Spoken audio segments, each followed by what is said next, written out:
Welcome back. WeArEuS, this is Pete, and he exists in Enderal, Forgotten Stories. Now. Right. I remember now. We've got multiple objectives, some of which are optional to take care of. First, let's figure out. We've got Jaspar. Honestly, I don't even want to deal with this guy. But he does. I'll grant you this, he does seem to have gotten over himself, as it were. So I'm at least willing to deal with him to the extent that he doesn't backslide. But first, we talk to Tealor. Where he is, I have no freaking idea. And then we'll attend the funeral, and then we'll talk to Jaspar. He ranks last in all things.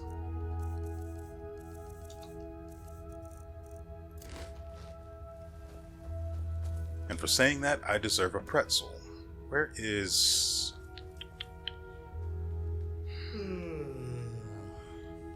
Where the frick does Tealor keep going off to?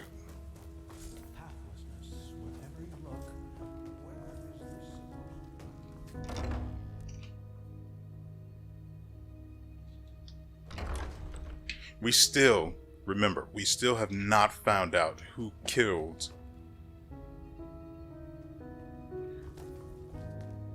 Lishari.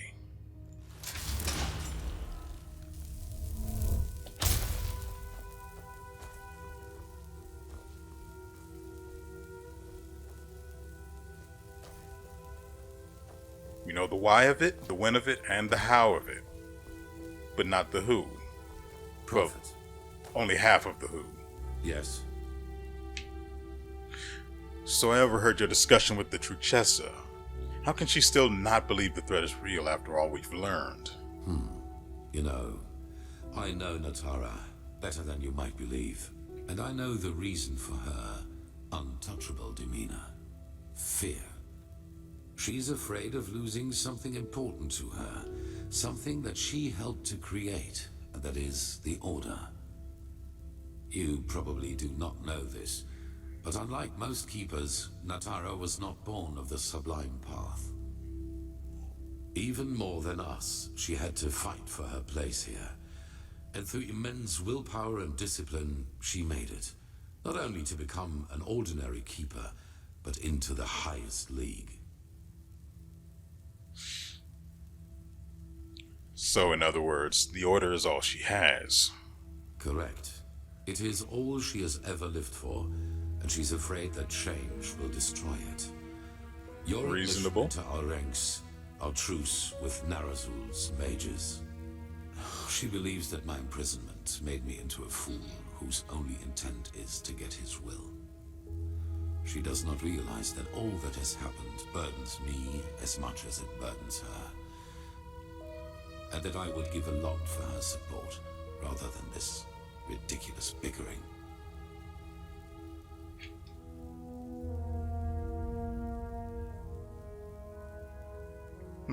So you'd like someone to back you up? This is the first time I've actually heard you say something like that. Everybody needs someone to back them up from time to time. You know, as humans, we are not so different from animals as some try to make us believe. We are like wolves, and every pack needs a leader. Someone in front who is not afraid to make the hard calls. And this is who I am.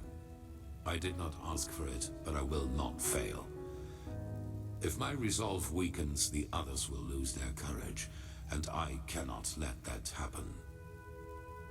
But that does not mean that I regret any of the decisions I have made. None of them.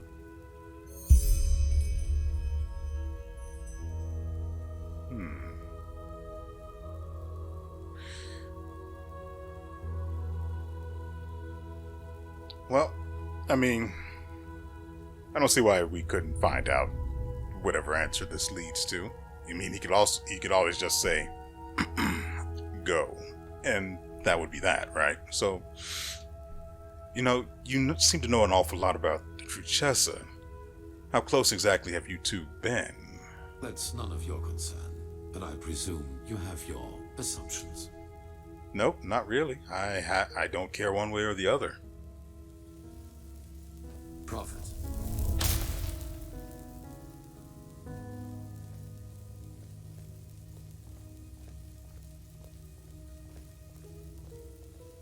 Well,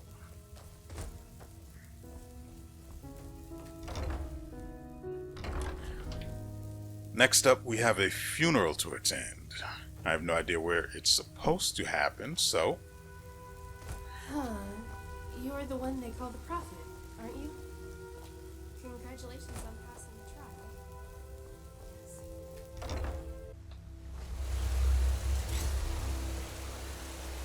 Okay, so, where is this?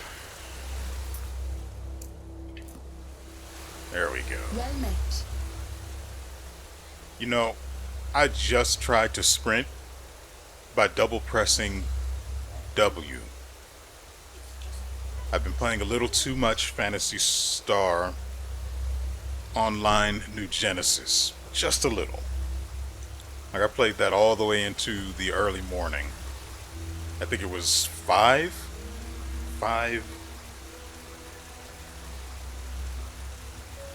Yeah, almost 6 o'clock when I finally stopped playing.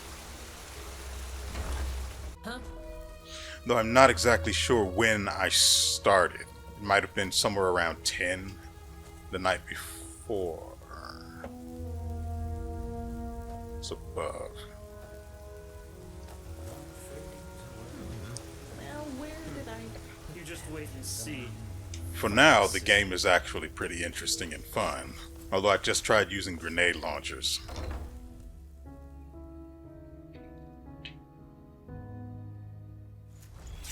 The severe lack of mobility disagrees with me.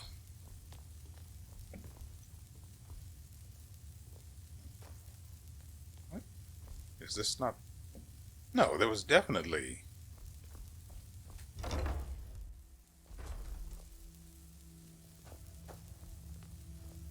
Huh?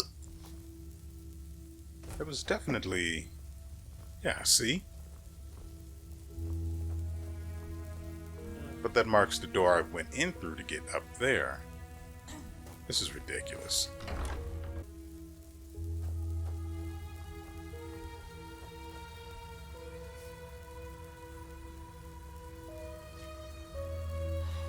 Transcribe verse 80 100 times. Sky can rain fire. Exorcism.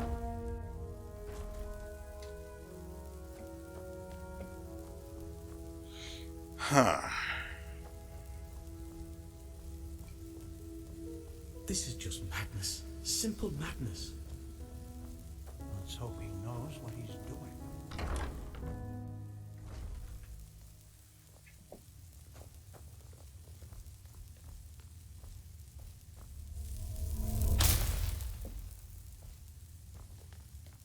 Oh. Okay.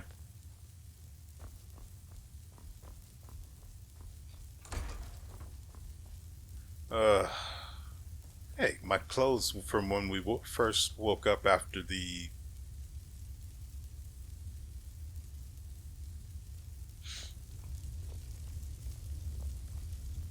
You're real, right? You're not one of the high ones, right?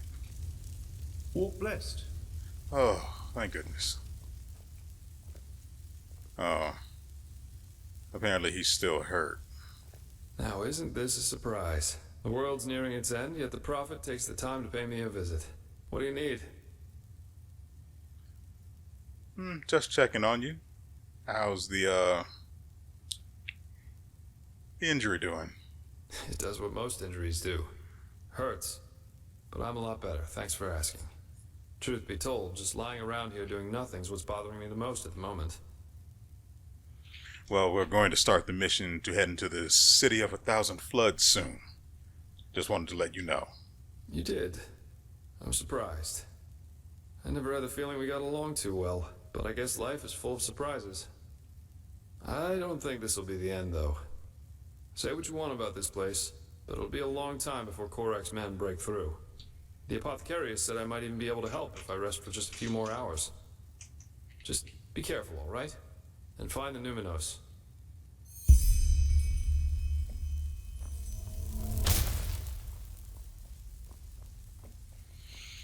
That is not what I was expecting to find there.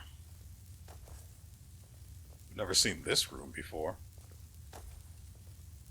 Healing altar, huh? Sure, why not?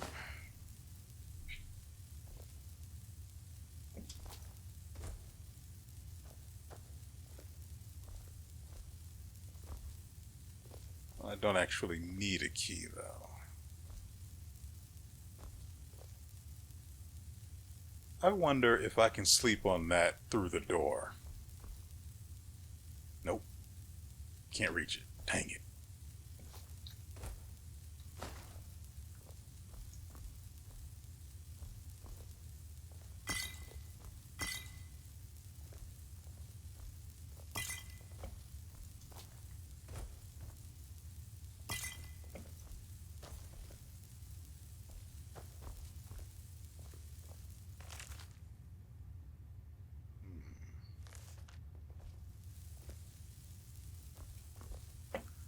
I think I might be close to learning or acquiring a second specialty or synergy between the branches and the memory.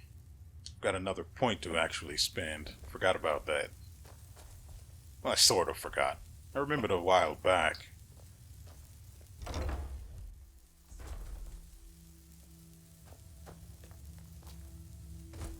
I tried to double jump because I'm still... Move along.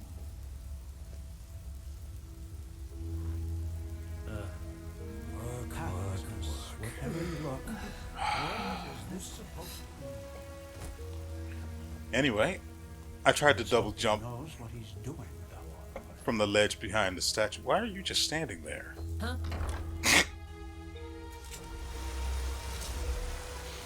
As I was saying, I tried to double jump from the ledge behind the statue thanks to... what's its name? Right, New Genesis.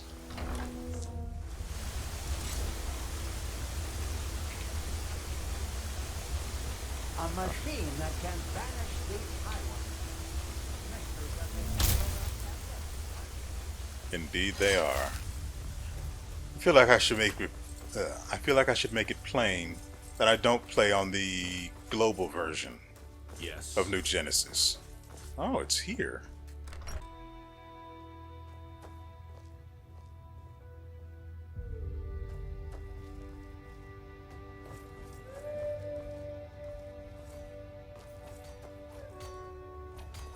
Yeah.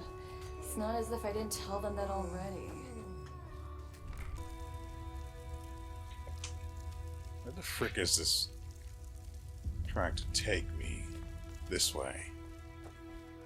They just sit on their asses and hope things settle Some themselves. people just don't know their place in the world.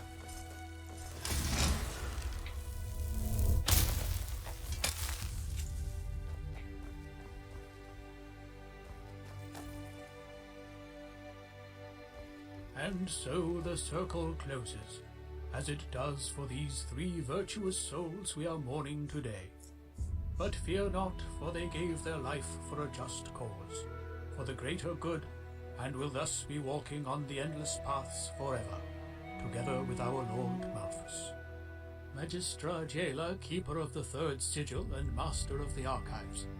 Stalwyn Willowsong, keeper of the first sigil, and Legion Lightman Novice. May the Lord receive your souls today and grant you that you may walk the paths for eternity. Oh, just shut up, won't you? As if you believe any of this yourself. Keeper, you... Malthus is dead. Our Lord is dead. And if even he could not last through the ages, how is he supposed to lead us along the eternal paths? A dead god? Take her away. Yes, just go on. Close your eyes and pretend that none of this is happening. It's what you've always been good at. The cleansing is our punishment, don't you see? The punishment because we failed the Lightborn. That we let someone kill them. And the High Ones will take us all. Do you hear me? They will take us all.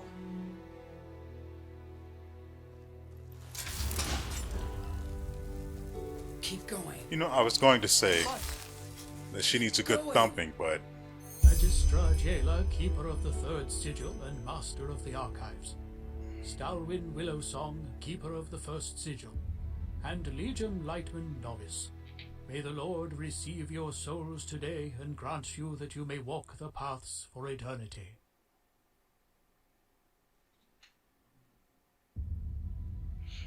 but she's not right. She's just distraught, and that's perfectly fine.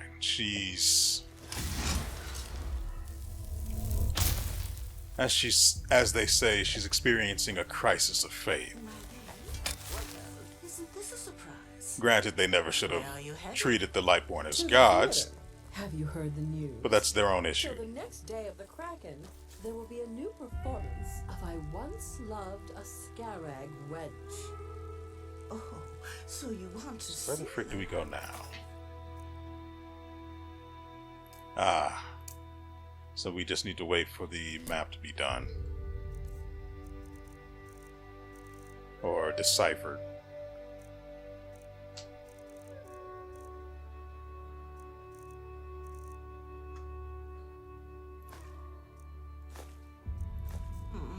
Don't you remember what Father Torrental said? So, when we next meet, it's going to be day, the map's going to be ready, and I'm probably going to have much less junk in my inventory. Hopefully. Hopefully it'll be less. Well, according to him, how the play portrays the starlight is And welcome back. Now, I took care of a lot of things that really needed doing. A bit of this and that. Feel free to take a look. Well, there's no real reason to get into the specifics of all of it. I will let you know that we have, in fact, outfitted a mage, rank 5 soul as a matter of fact, but it cost us everything. Sure, take a look. I am terribly low on transmuted soul stones. I'm completely out of bone meal and ectoplasm. Interesting. Now, I just put them out for you to look at. Tell me what you need, and be quick about it. And restoring those supplies is going to be arduous, to say the least.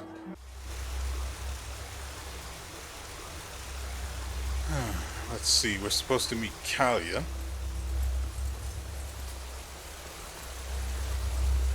I really want to know who killed Lashari. Saira, it's good to see you. So, are you ready? The Grandmaster said by tonight Sharim should have deciphered the old maps.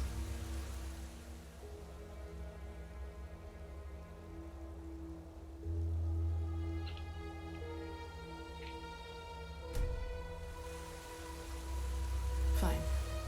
Yeah, let me go ahead and hard save first. Bold, I don't mind that either. I have a bad feeling about all this.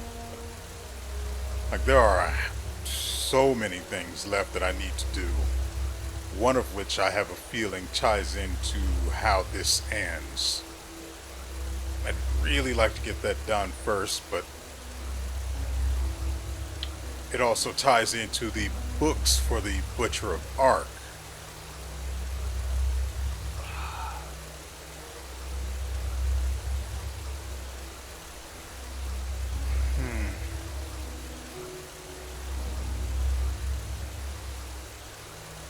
The real problem is I have way too many other things to play, in my off time that this just doesn't rank up there anymore.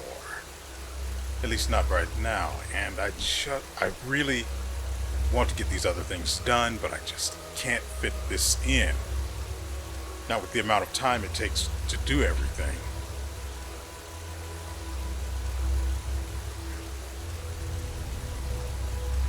And so that's why I just hard save, because I'm probably going to come back and do all of those other things again.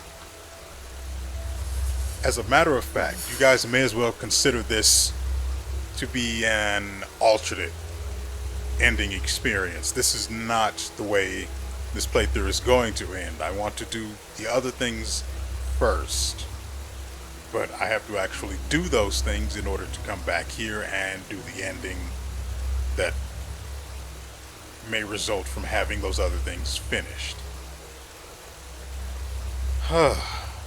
Hopefully that came across as I intended. Alright then, let's wait until nightfall.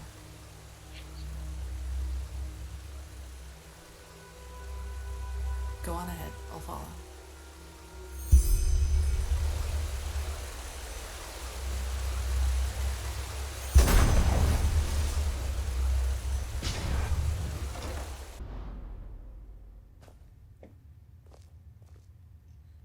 I mean, we haven't even touched the top of the map yet, so yeah, there's still a lot for us to do. Prophet, there's good news. We were able to decipher the Starling's maps, and we now know where to find the City of 1,000 Floods. Where? Sharon was just about to explain. Sharon? Yes. I suppose you already know that Vin hasn't always been like it is now. In the time of the Pyreans, it was one big continent, which they called Pangora.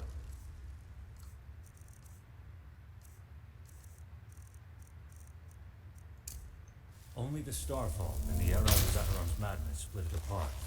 In other words, the Pyreans dominated the entire world as it was back then. It was a world empire. However, until recently, we always thought that the empire's capital, the City of 1,000 Floods, was situated somewhere near where Kira is today. We were wrong about that. It was here, in Enderal. Here? Here, beneath our feet, to be precise. Under Ark? Yes. We don't know whether it was a coincidence that Malfa's vassals set the foundation of Ark here, out of all the places they could have. But they did. The heart of the Pyrean Empire was here. Right where we stand. Only it's buried now. It might be through that room we found a while ago. I don't remember it's accessible from here, isn't it? Through the basement. Anyway, let's see what options we have here.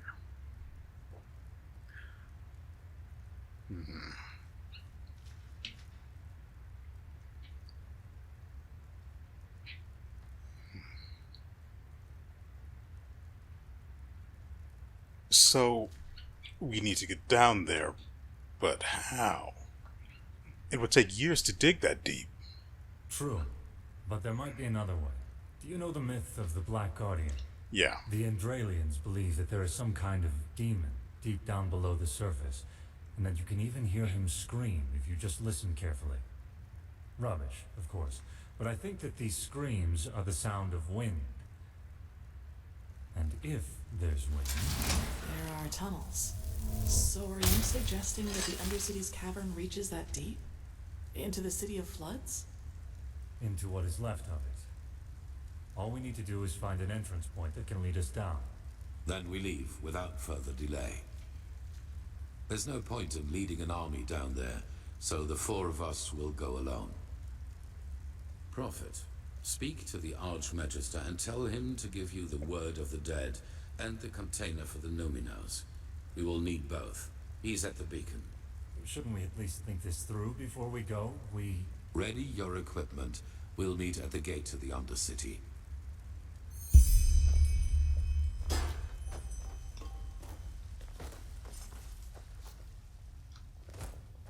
Tried to Goomba stomp him.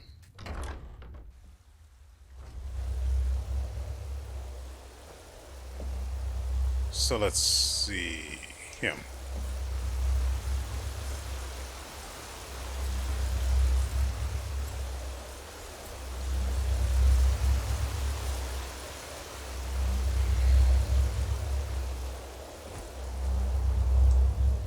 Oh, aren't you... never mind. How can I help you? Where's the Archmagister? He was. But he went to get something. Why don't you wait until he comes back? I have to admit that it's a great honor to finally meet you in person. I don't even know who you are. You know, when all this started, when the Grand Master exalted you, I thought it was a sin. Granting an Outlander what we have to fight so hard for. But now... Phew! I think Malphus, or whoever sent you, that he did. We owe you a lot. Really. Thanks, I suppose. Oh, don't thank me. Say... May I ask you something? Yeah, I guess. The beacon. Do you really think it'll work? I mean, I'm just a novice, but... if it can really banish the High Ones, how come the Pyreans couldn't save themselves? There is a whole lot more to that question than I can be bothered to explain. Nevertheless, we don't have any other options, so... You know, I lost someone not too long ago. It was the Naramis, under the command of that butcher Korik.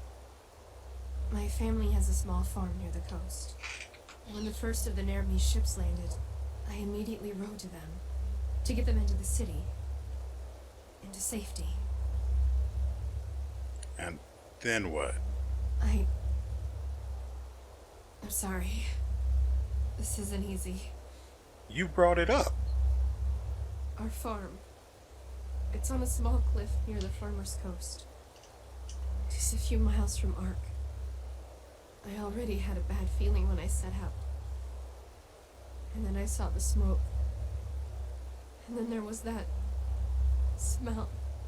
And...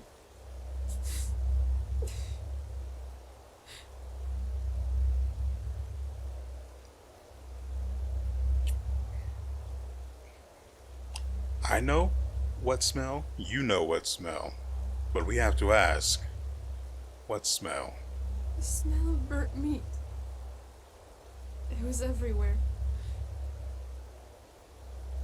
I rode faster and faster, and then when I got to the house, I saw that it was on fire, and that someone had put up 3 crosses, and they were burning too. My mother, my father, and my sister, they were still alive, you know? And I just stood there, and there was nothing I could do. Do you understand? Nothing. And it doesn't matter how I try to look at it. It all amounts to one thing. I was too weak. I was too late, and I was too weak. That wouldn't have happened to you, would it? You would have done something. You would have saved them. Just as you'll save us. If I could just be more like you, then your flesh. Excuse me? Yes, that's it. All I need is a piece of your flesh, and nothing like that will ever happen again.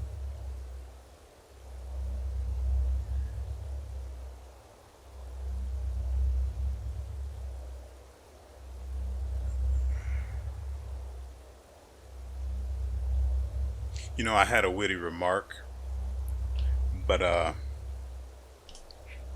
I'm going to stow that. And I suggest you stay where you are. But why? Is that so hard to understand? I don't want much, just a small piece of it. But you just don't want to share, isn't that it? You want it all for yourself. Because you're vain. And in all your damn vanity, you don't even see the futility of the whole thing. The beacon won't burn. It never will. Thousands have tried it before. There it is. Thousands who are as arrogant as you are. And they all failed. How did they say? Just let yourself fall. Because the light will burn you. It will devour you. Until there's nothing left of you. Nothing but burnt flesh. Nice and crisp. You're familiar with that, aren't you? Prophet.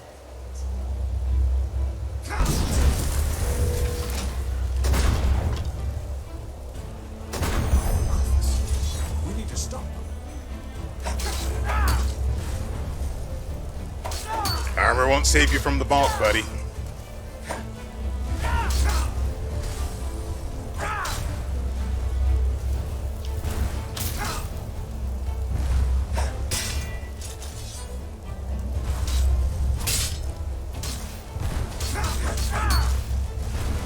Why is this guy... I didn't give him a... Why does he have a sword? Why does he have a sword when I gave him a staff?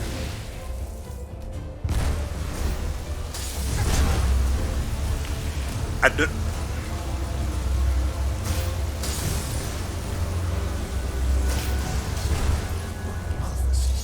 We need to stop them. I don't get it. I specifically went out of my way. Just wait your turn. Where? You know what?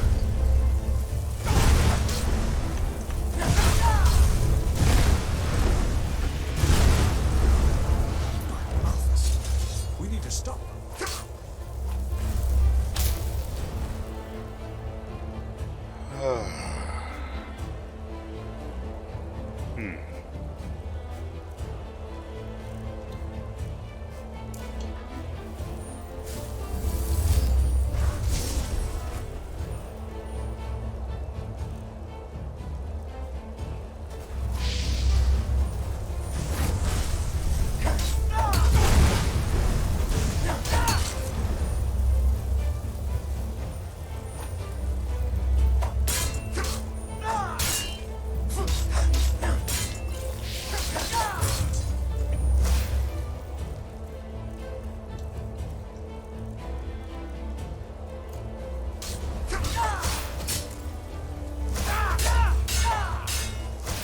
What exactly are you?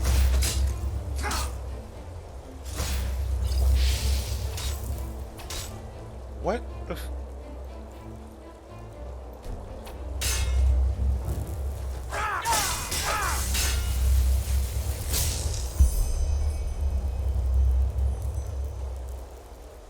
By the name of the sun. They were possessed. How is that possible? I thought the sigil stone protects us. Obviously it doesn't. But what about the beacon? Is it okay? Oh, of course. Wait.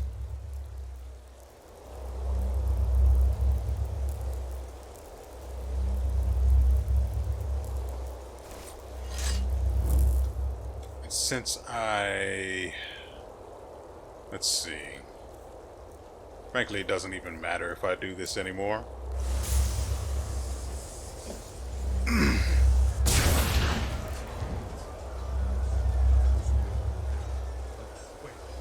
What's that noise?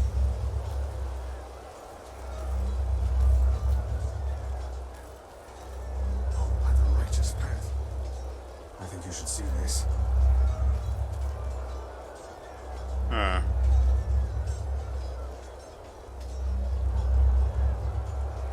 What in blazes happened here? And what is that noise? The Nervese. They are in the city. Their entire army. What? No. This is impossible. This is impossible! this? What's the meaning of this bloodbath? I don't know, Grandmaster. The High Ones somehow were able to possess the Keeper's Soul. They tried to destroy the beacon, kill the prodigy. What? But the stone, we... Grandmaster, you have to see this. What? That the Narimis are in the city? I know that already. No, we know how they did it. The true Chessa betrayed us. Nonsense. It's the truth. She and almost a third of the Keepers followed Vartar's example. Come, you should hear it for yourself.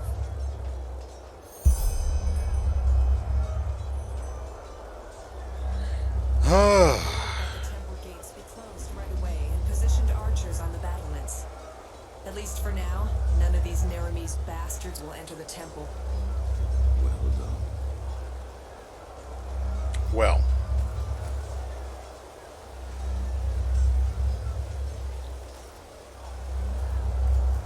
So apparently the stones we went through all of that trouble to procure and create do absolutely nothing. Wonderful.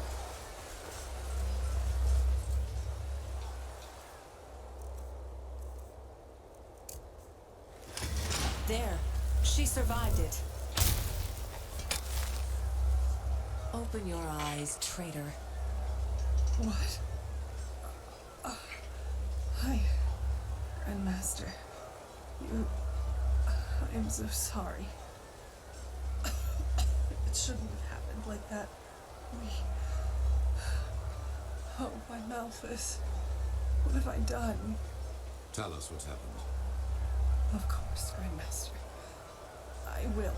The Trichessa, she contacted Korak and asked for... We will, once we're done. Continue. The Trichessa arranged a meeting with Korak. What did she want from him? A truce.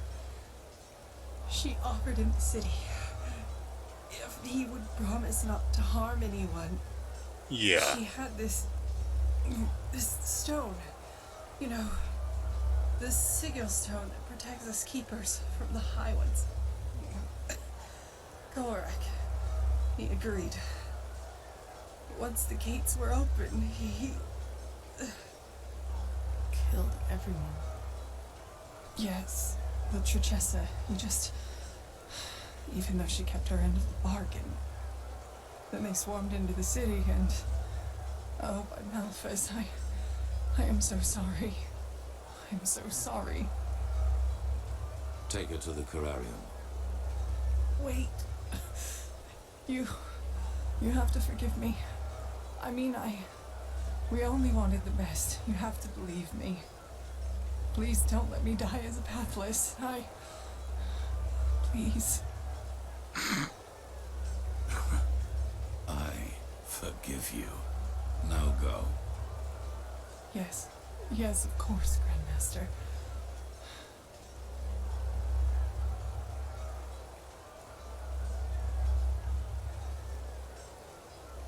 What are your orders, Grandmaster? We aren't many, but if we use cunning, we might be able to drive them back out of...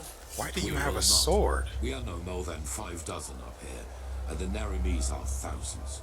And both our black powder and our boiling oil are in the barracks. Then it's over. You've lost. What? No! Nothing is over! They can't be that far into the city yet. We only have to drive them out of the gates and then... And how exactly are you planning to do that? By loading the cannons with sugar mint and shooting balls of herbs at the Naramis? Great idea, really. You sodding! Quiet! Narajil and Sharim are right, Commander. Ark is lost. But our war against the High Ones isn't. The beacon still stands, and it will continue to do so as long as we hold the temple. We've lost the battle, yes, but not the war. All we need is the Luminars, and then the beacon will be lit. And what then? I don't think Korak will withdraw once we've destroyed his vision of this ascent. Correct, he won't. Which is why we will surrender. What? Which will do absolutely nothing. As I said to the Chichesa before, this war is about more than just us. If we choose to give up now, or if we choose to fight and die down there, Korek will destroy the beacon either way and let the cleansing happen. We will prevent that at all costs. Which is why we will find the Numenors, light the beacon, and then surrender. But Quark will kill us all. Yes, he will. We will die, but there is no alternative. Korek isn't man enough to participate in the battle himself. So even if we were to break out and fight, all we would do is kill his delusional soldiers. And their deaths would be as pointless as this entire war. Once the High Ones are vanquished, we've done our duty. That's it. But no! We are warriors, and true warriors fight. You've said True that. warriors ask questions. Like the question, when does a battle for ideals become nothing more than a battle for vanity? Those soldiers down there, Commander, they are nothing more than butchers. But we are more than that. But I will not stop you. As soon as the beacon is lit, you're free to flee. But for now, you will hold this place at all costs while we search for the Numenors. Archmagister, do you have the word of the dead? I do, yes. How do you plan to get into the Undercity from here? The entire city is swarming with Korex's soldiers. Leave that to me. Commander Helm, gather the remaining keepers and arcanists. I will address them. Why the frick do you have a sword? Keeper... Because I didn't take it from him. Also, I gave him a goddamn...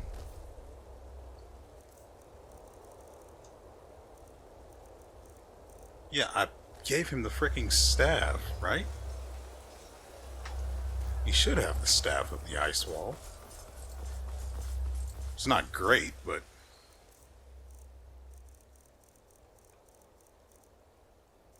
yeah, he definitely has it.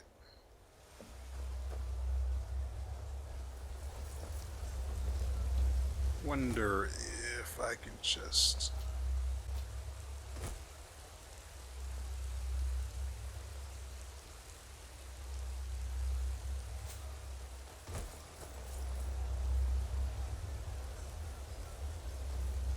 So, apparently, I can't go anywhere. So, You all know there what we has go. happened. We were betrayed by our own brothers and sisters. As we speak, people are dying, slaughtered by the Naramis, who think we are their enemy. And I know what you are feeling right now. Anger. Anger aimed at those in our ranks who did this to us. But you're wrong. Despite their deed, they wanted to protect us, to fulfill their holy duty. And the same applies to Korek and his soldiers. Yes, they are deluded. Yes, they have committed crimes past redemption, but they, too, only did what they thought was right. If there is someone to blame in all this, it's the High Ones, and no one else. They, brothers and sisters, they are the ones responsible. They have no mind, no compassion, no soul, and their only reason for existing is to destroy. They are cowards who act out of the shadows and play us against each other like puppets on strings. And right now, they think they have won. They think they can defeat us. But they will fail, because we are still here. We have the beacon, the only thing capable of stopping all this madness, and that is exactly what we're going to do. After that, you are free to go. Flee, fight, do whatever you think is best. I myself will surrender, because every drop of blood spilled after we have done our duty and destroyed the High Ones is useless. And even if the Naramis kill me, my death will be a sign. A sign that people like Korek will never understand. Hatred breeds hatred. This is what history has taught us, and this is what makes the High Ones strong. Stand by me when the time comes, or go. But until then, fight.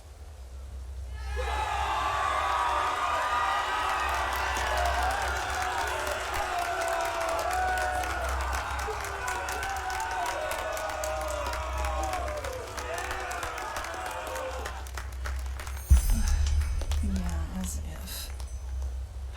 Let's hope he knows what he's doing. Where is this supposed to lead? Thou art my light, my glimmer at the It's horizon. just madness, Thy name all of is my it. sacrament. I will honor as in death. Well, had to check. Is it important? Apparently not. Let's see. This way.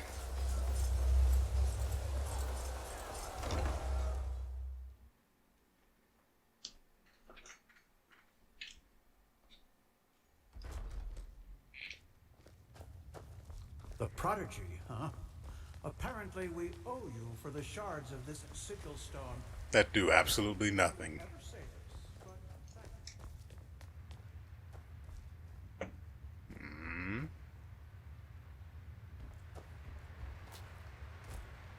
Oh well.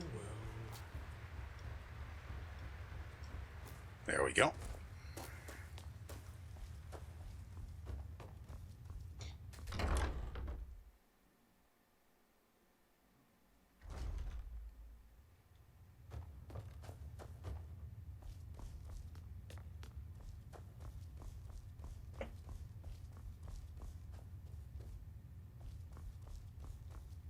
And there she goes.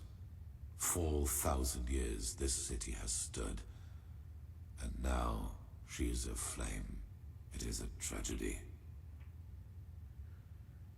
So you told the others we're going to find the Numinos, but how? With the Neramis in the city, how exactly do you plan for us to even get into the Undercity? There is another way. I suppose you already know that the Order was never proud of the fact that something like the Undercity exists. And yet never stood and Due stepped to your in to dealings fix with it. the Relata, you also know that we, the Order, had an informal agreement with them. They rule the underground and we rule the surface. In reality, however, this is only half the truth. We never handed over the reins entirely. There is a Plan B in case things get out of control and the Undercity's inhabitants revolt, like they did once during the Blood Moon riots. I see. I have an idea what that might mean. Probably. I will make it short. There's a set of tunnels throughout the King's Mountain on which this temple was built, and they lead all the way down into the Undercity. They were built to release poison gas into the entire cave system. Yep. I expected it was either water or poison. And so you plan to use these tunnels to sneak down into the Undercity. Down and back up again, yes. The Neramis do not know about these tunnels, and when they find out, it will be too late. We descend, we find the Numinos in the City of Floods, and we light the beacon. After that, you know what I will do. There is a way into the tunnels through the dungeons of this temple. Meet me and Sharim there once you're ready to depart. And bring Keeper Sakaresh with you. Prepare yourself. We will meet in the dungeon. Well, that was a little awkward. Game crashed, but thankfully we didn't miss anything important. Now we're supposed to find Kalia.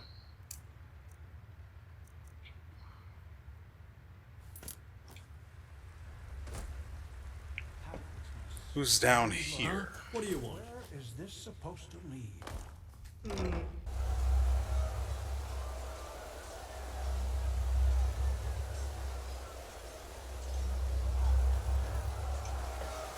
I I can't believe Sigil Berevantar betrayed us. Not him. Ah, back over here again, I see. I want to see if I can go back. I need to take the sword off of this guy. I really do. There's no reason for him to have a sword. A little farther to the right. If they attack, they will try to get battering rams and catapults up here, and we have to prevent them from doing that.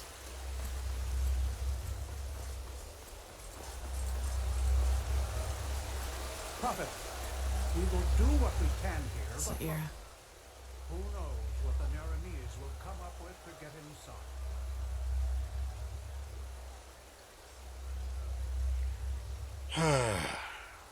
It's terrible down there, isn't it? No, and so unnecessary.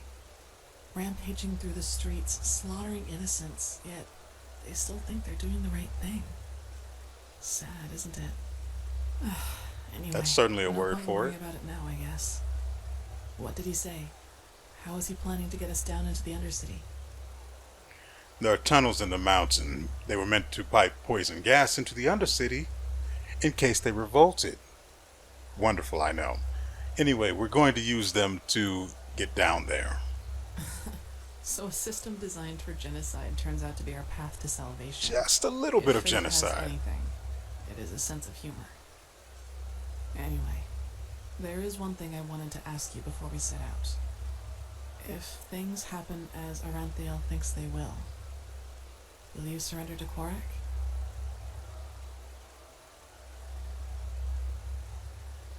Yeah, I don't think so. If there's any other way to survive, I'm going to take my chances with that. I can relate to that. I'll go meet up with Sharim and the Grandmaster. I'll see you there. Yeah, I'm not so idealistic that I'm just going to get my head lopped off and hope it stands as a sign of other things. No. If I can, I'm going to bonk Korak on the head and then cleave my way through his armies and find myself a nice, quiet place to settle down.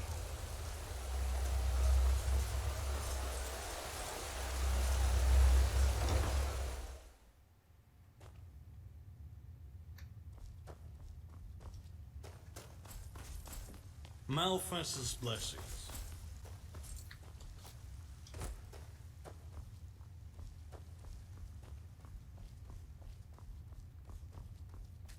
Yeah. Yeah, this is the place I was thinking of.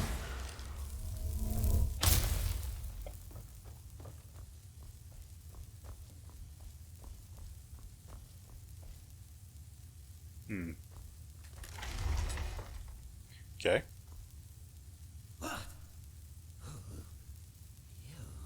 Where's your flesh? You don't have any. Monster! This isn't going to go like you think.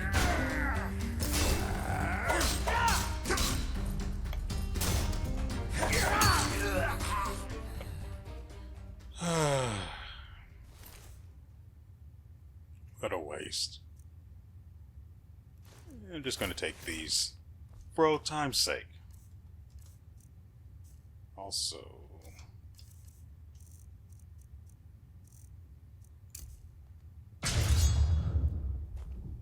God, I want to get that sword out of his hand.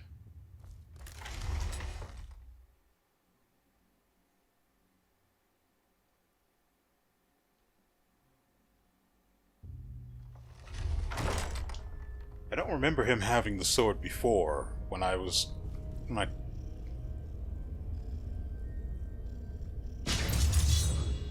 You want to deal with this thing for me? Just, just head it a little? God, you are so short. I guess starlings are supposed to be the dwarves of this world. Well.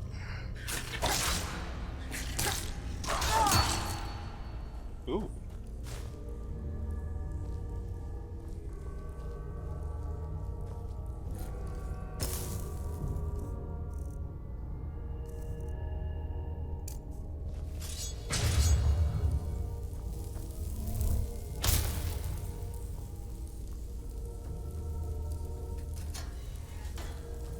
Oh, that's the way I'm supposed to go.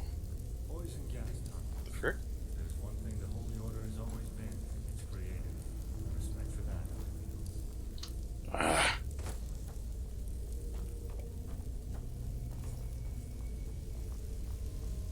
They're here. One moment.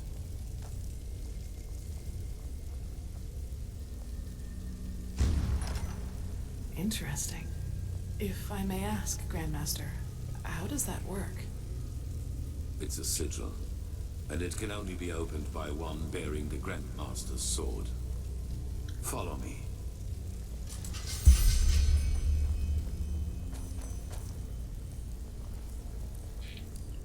Oh, better dress up.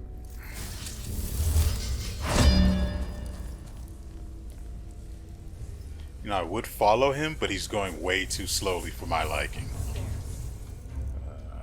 Protection from magic.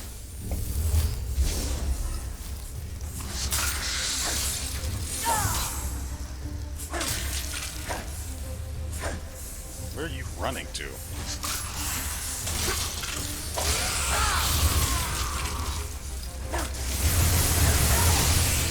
Get ready. Waste of time.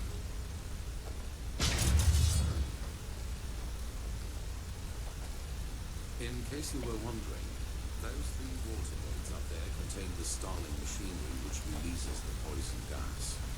As long as we do not open them, we can pass safely through the tunnels.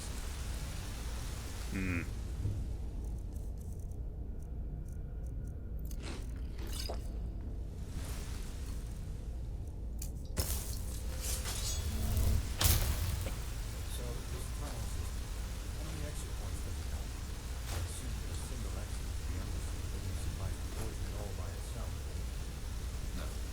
There are a total of 8 exits, and we will be using the one that leads into the Crow District. According to WeArEuS, we should be able to find a suitable entrance point into the Old Depths from there.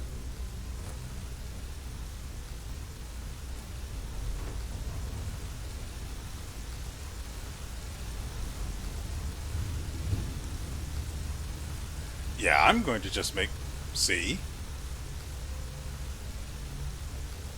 Let's see. I can't see the bottom of that at all. Let's see.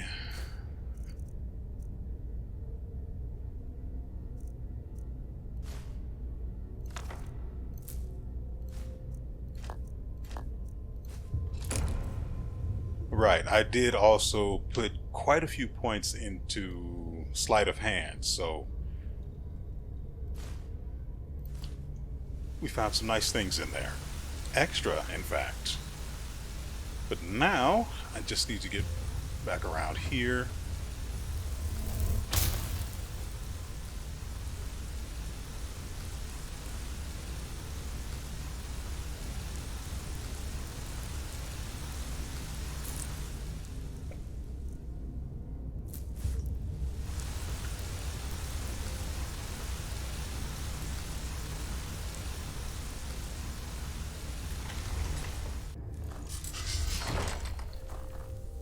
And surely you're asking yourself, why am I still collecting things, hoarding items? Old habits die hard.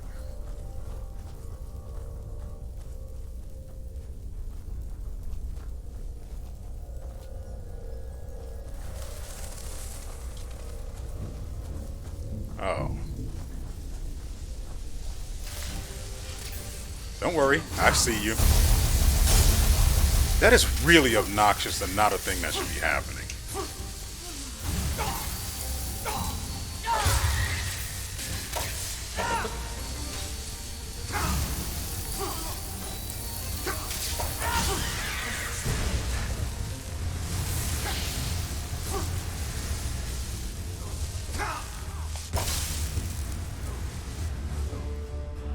Let's see.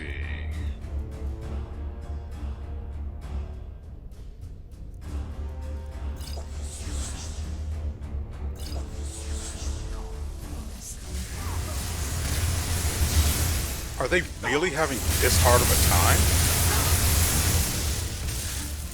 What a waste of time.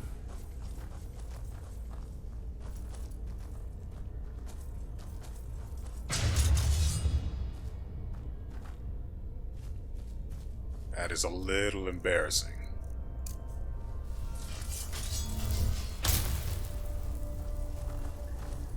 The Grandmaster being given trouble by freaking wisps. Come on. Okay. What else do we need to do? Make sure our protections are still up.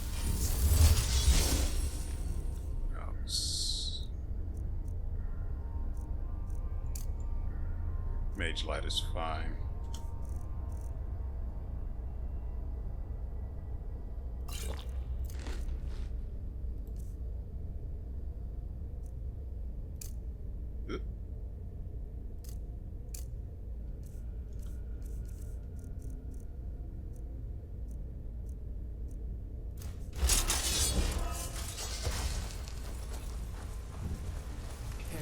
Wait, why don't I have... That's the ticket.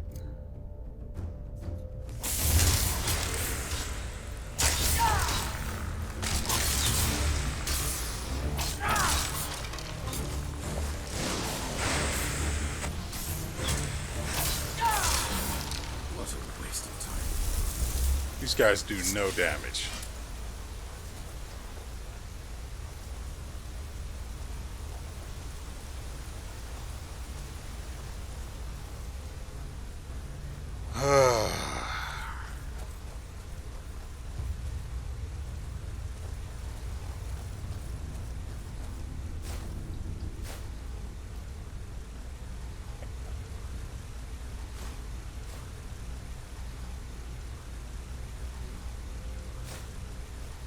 Actually, I'll take that helmet too.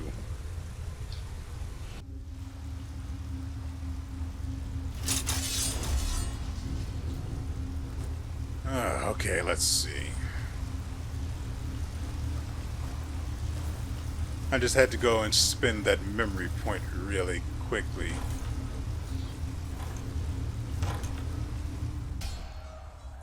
So now when I shield bash, I steal a part of the I wish you all would get away from me.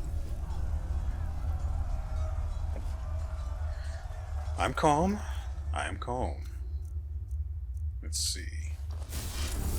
So when I shield bash, I steal Here we are. a little bit of the enemy's stamina. Better than we do.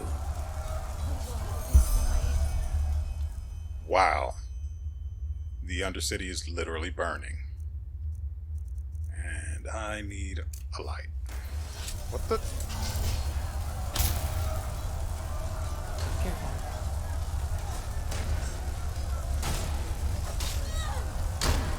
Oh.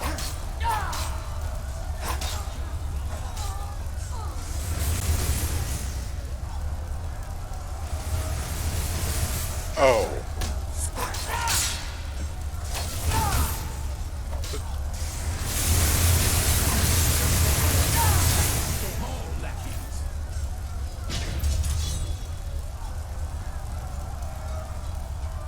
You know, when you put aggressive on a mage, you would expect if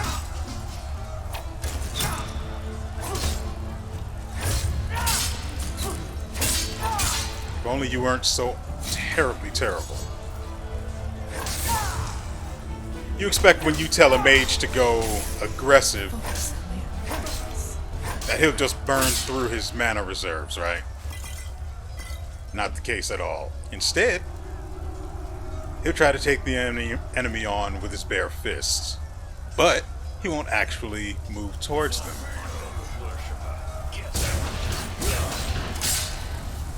Move, move, move.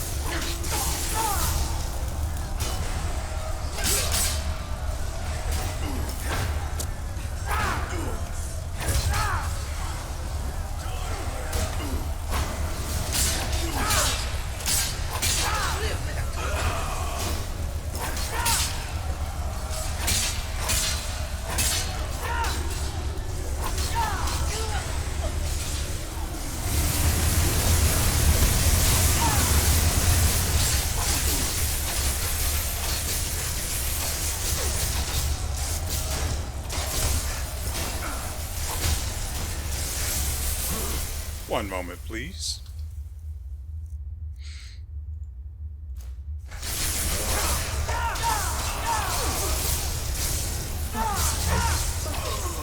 Why is this guy still standing?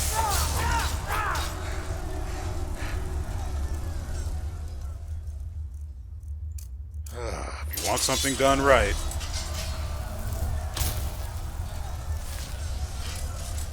Let's see. Swap to this. Nothing of value.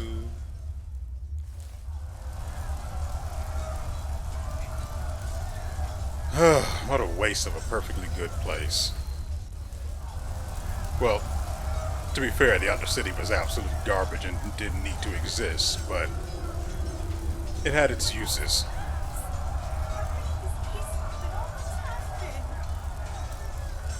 Is that so?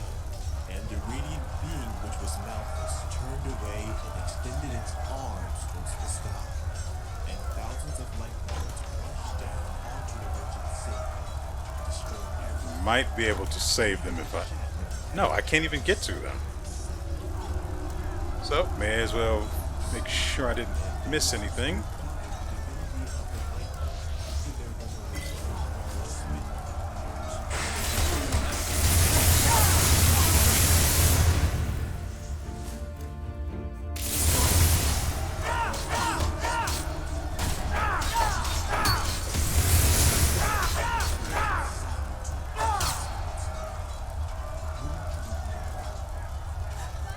Let it go, Friar. They've already passed judgment. Yeah, we can't get around to them. I don't... Yeah. Dang it. Get away from me. This is the place. Shall we? Yes, take over. Yes, take over.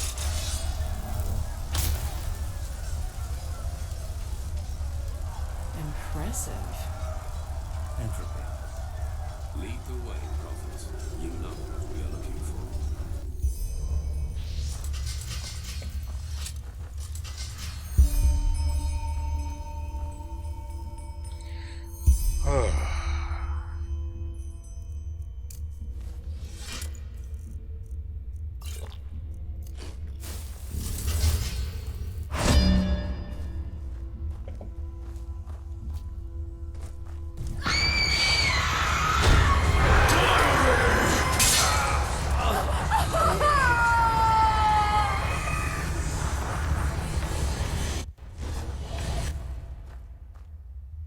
Well, that happened. Saira, you look pale. It was the echo again, wasn't it?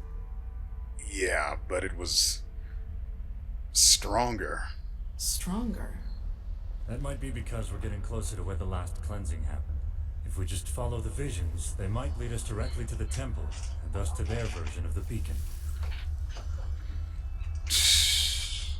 I guess. Let's see what we have.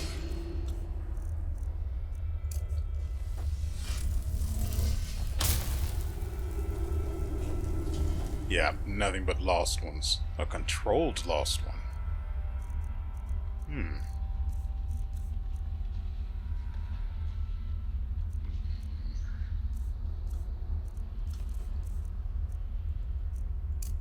Kirash. Lost ones. But what is it? Ow. Prevent us from reaching. What a waste of time. Not summoning Cuthbert.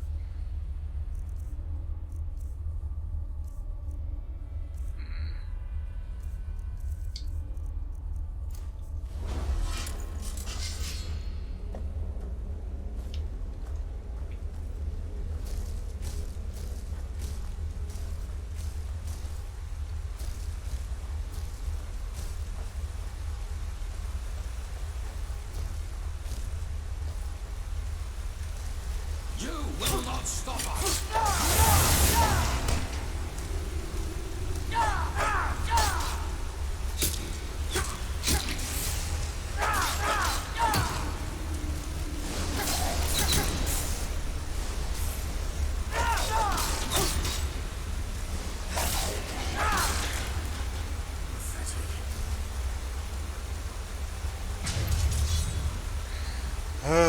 let's see.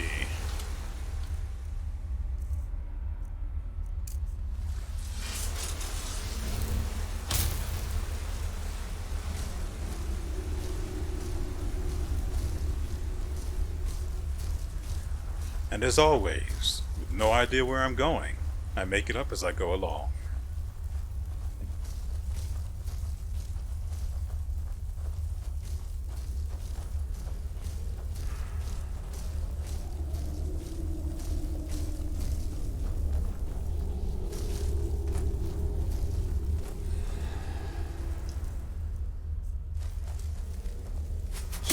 Ow.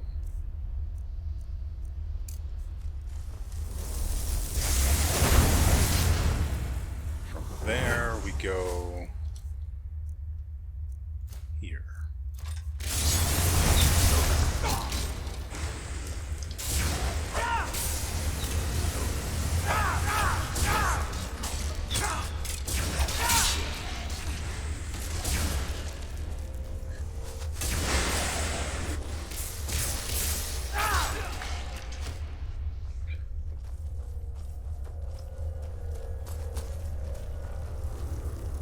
Yep, it seems to be everyone.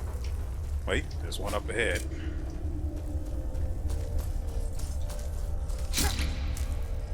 Focus, focus.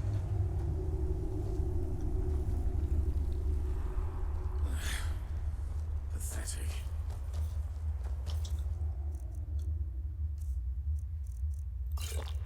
And yeah, why not?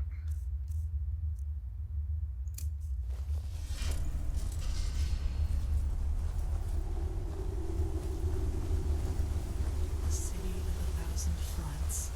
The name of the sun.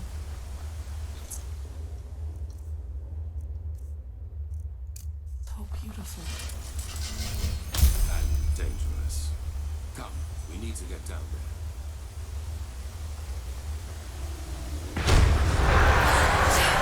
He has betrayed us!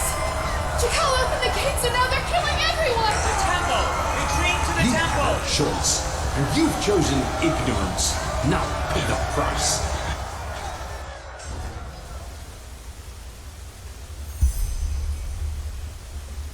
So word for word, it's the same.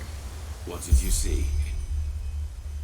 Pyreans, someone betrayed them too, and they helped this Jakal get into their city, and he seemed to have had motives similar to WeArEuS. What? In other words, all that we've done so far is almost identical to how things went for the Pyreans. Here's the part that happened. Does that mean everything we have achieved hasn't made any difference at all? That we found the Black Star, the ancient starlings.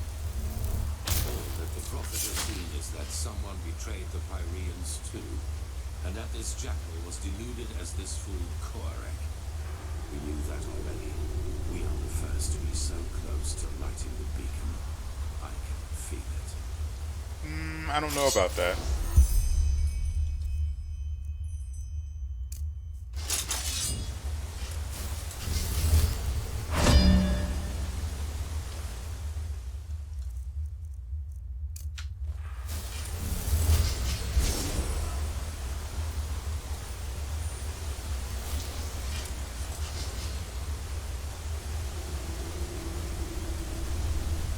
Nope, can't just jump down.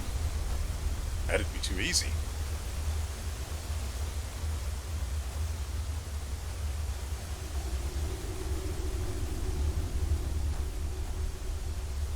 Oh, man.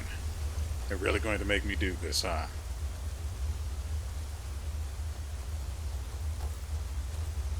Pretty sure I could just... Yeah.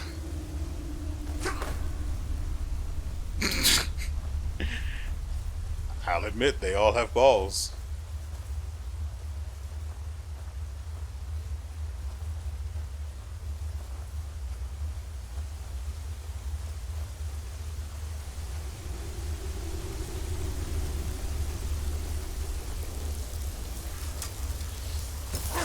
You will not stop us!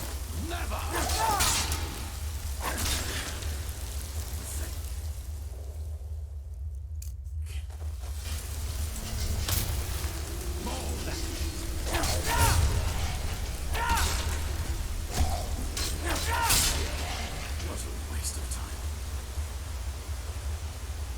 I mean, you talk a big game, but I'm doing all the heavy lifting here. Who knows? That's probably the same as the last cycle as well.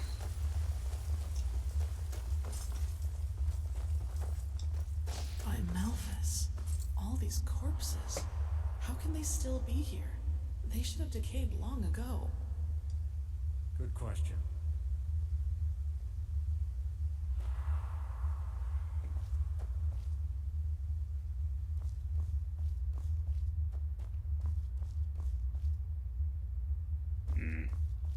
Doubtful I'll find any loot here.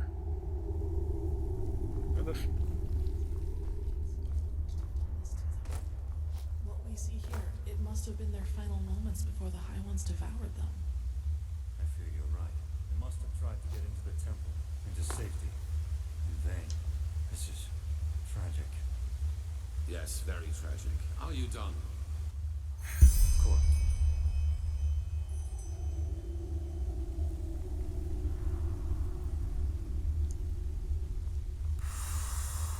Impressive.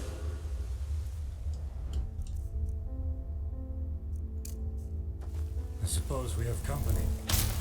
You are impressive, you know that? Everything around you is falling apart, yet you refuse to give up. Tell us, Serapion, what makes you keep going? Are you trying to manipulate me? If so, save your breath and fight instead. Oh my, so grim. How nice it would be if everything could just be killed, wouldn't it? Even the past. Tell us, do your companions know the truth about you? All of it? Let's go. This is pointless. Pointless? You wound us. All we want is to help them understand. Just look at them. How clueless they are. Are you deaf? Shut up. Your games don't work on me. We'll take that as a no.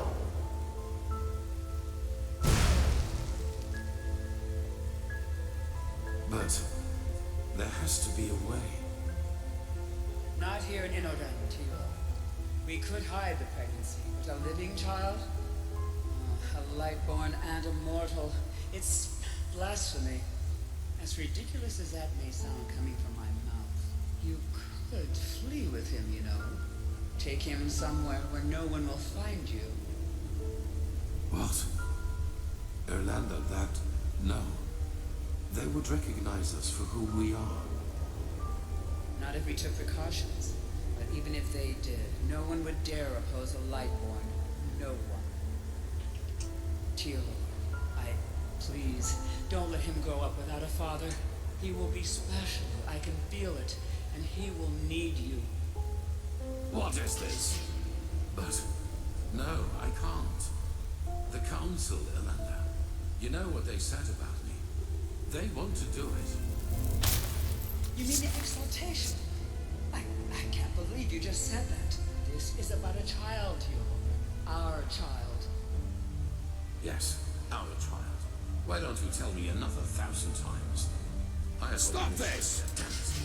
And you should know that better than anyone else. You know how hard I've worked to get here, Irlanda. And now you want me to give it all up? For this thing? Dear, how? I just don't know what to say. Being a seraph, it's a title by the name of the sun. A title. How can that possibly be more important to you than... Oh, I just can't believe it. I just can't believe it. Of course you can't. You've never known what it means to have to fight for something. We will give him away to one of your servants. It is better that way, for him and for us. What would have happened if you had been there for your son, I wonder? Would he have ever started to blame the gods for this deep hatred lurking inside him? You made your son into what he became, And all because a promotion was more important to you than your own flesh and blood. And that is why you will fail here, don't you see? Because failing is what you do. As a soldier, as a protector of the gods, and as a father. You are a butcher, a loser, not the glorious savior you want people to remember you as. Admit it already.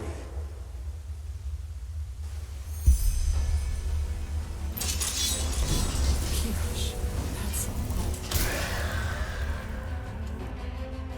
Ugh. What are your orders, Grandmaster?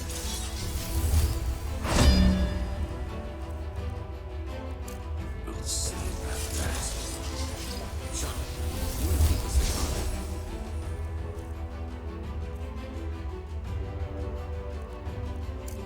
Relax.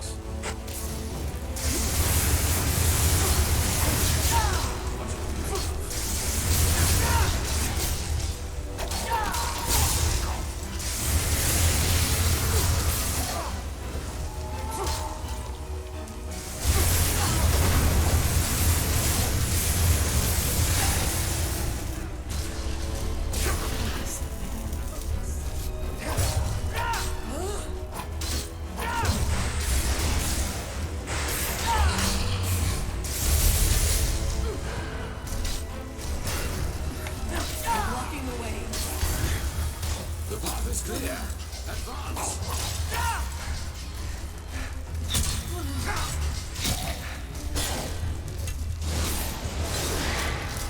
How am I out of health potions already?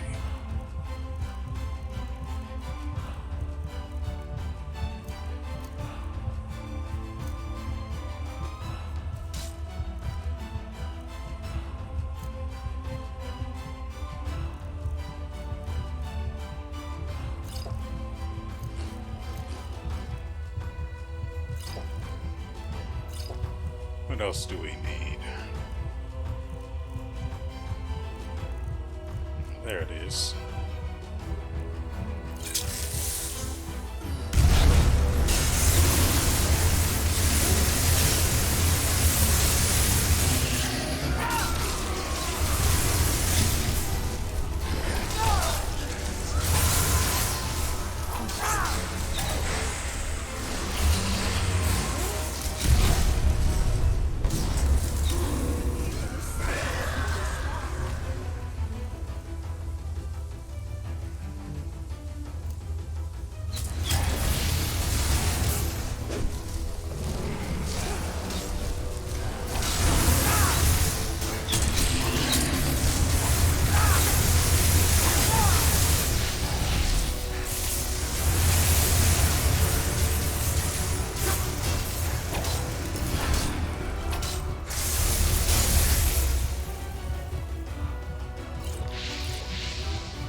What else do we need?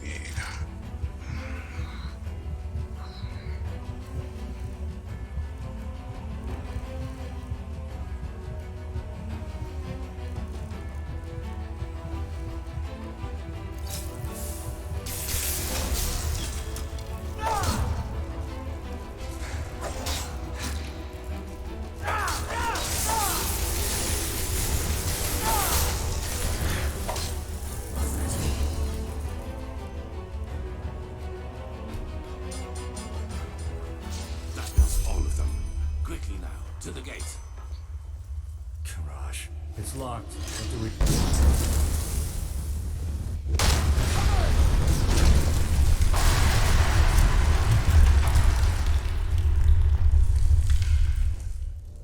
Wait. He's moving. Yes. Yes, that is good. Stay with us.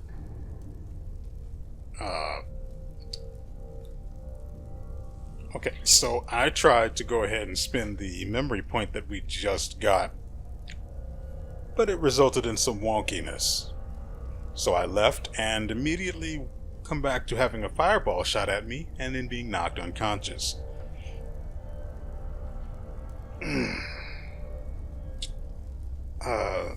What happened? You were hit by a piece of debris, but we are safe, at least for the moment. The dragon. What about the dragon? Where is it?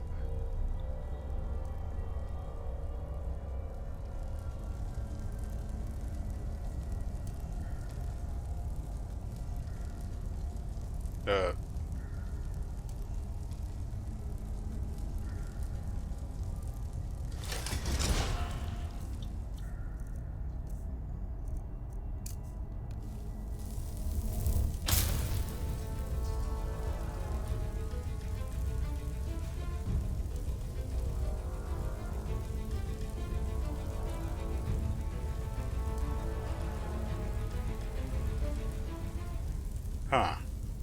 Okay, let's try this again.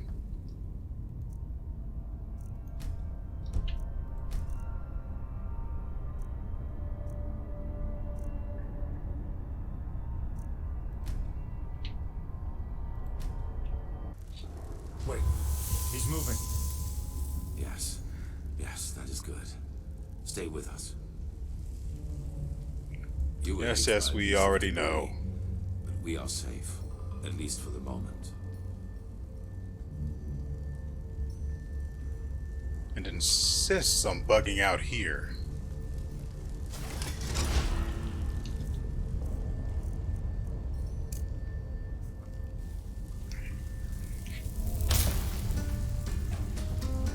Well, let's see if we can set them free.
You will not be able to get inside here.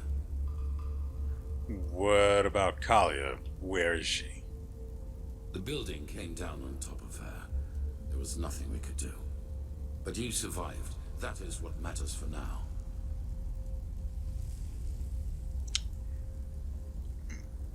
We should probably...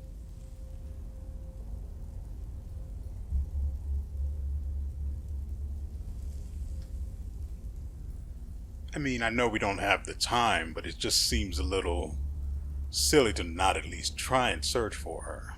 Yes, and we will. But to do that, we need to find another way out of this place. So, no matter what else we do, we first have to go deeper into the temple. So what do we do now? We finish this. That arrogant display of the High Ones was a bluff. They are afraid of us, and this puppet show out there was their last trump card. But they have failed. We're here, and we are close. All that matters now is that we summon the High One and take the Numinos from him. Then it is over. Thank the gods your injuries are only superficial. Just try to keep up. He says while I'm going to carry this entire thing on my back, as usual.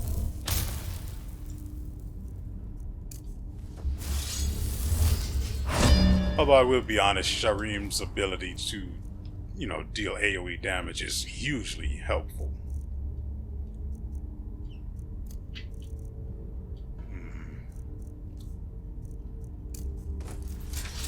Well, I've already cleaned this place out.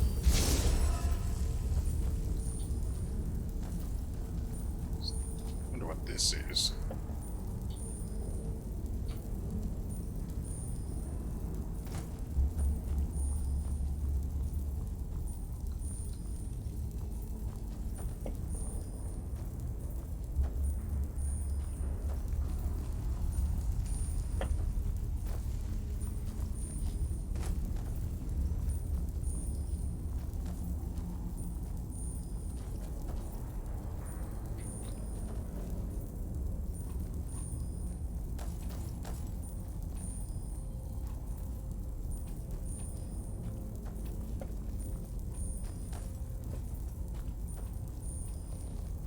Sounds like a trap up ahead.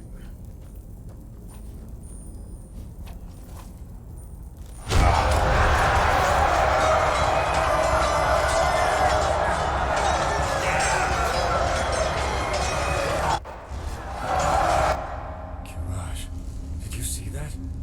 Interesting. That must be the echo.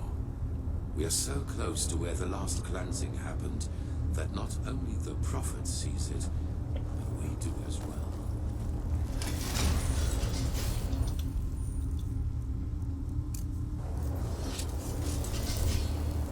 The frick is this?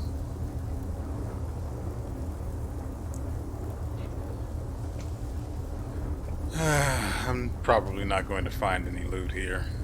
Wouldn't make sense for there really to be any. Of course, it also doesn't make... It's never made any sense for any of the other loot to be where it was as well, but that didn't stop it from being there.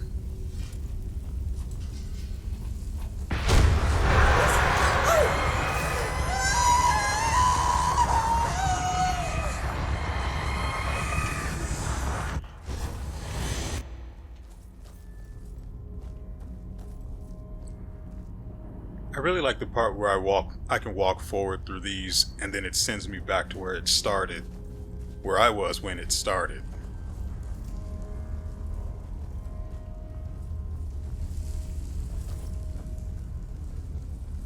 You know, I think this right here about sums it all up. This entire posture is about, just says to me, whatever.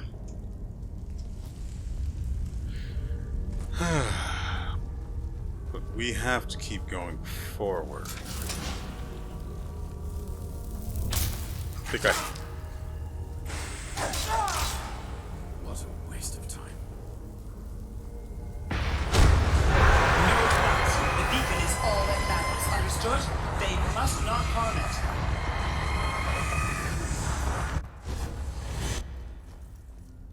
Huh.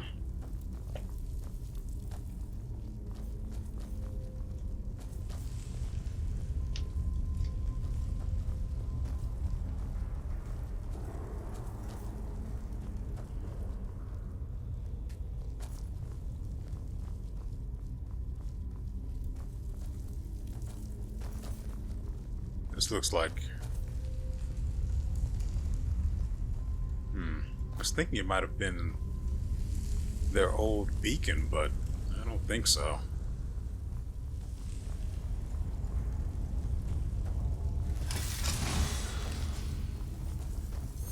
There it is. The beacon. By the gods, how similar they are. Sharim, do you have the word of the dead with you? Yes. Good. Place it in front of you. Prepare yourself. It's weird that this is the only thing here. Like, I can't... Why can't...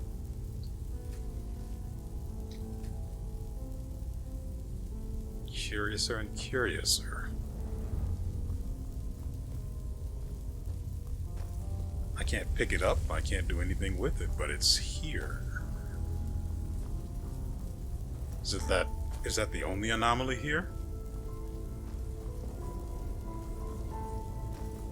Prophet, it is now up to you.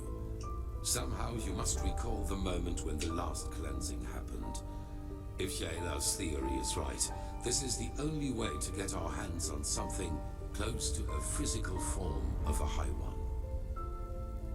And how exactly should I do that? I can't control the echo. No, but maybe you can somehow lure it. According to all that you have told me so far, the echo seems to react to things or situations connected to the cycle. Take a look around and see if you can find something. Okay, I'll see what I can do. All right. Oh, that would be you. He has betrayed us! Jakal opened the gates and now they're killing everyone!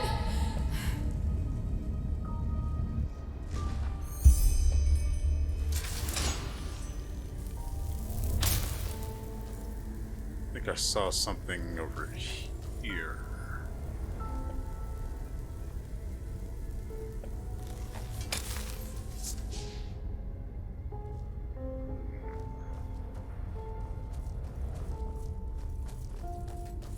It was almost as if the beacon longed for the stones. They are the key. I feel it.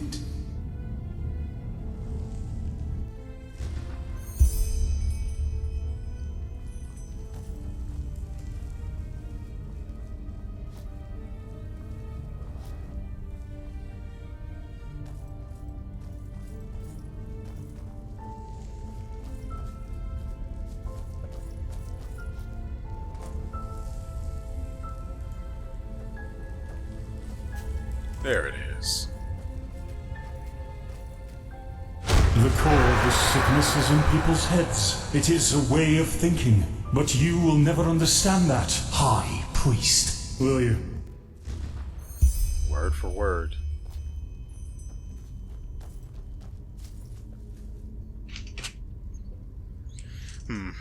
Puppet's gonna puppet, I guess.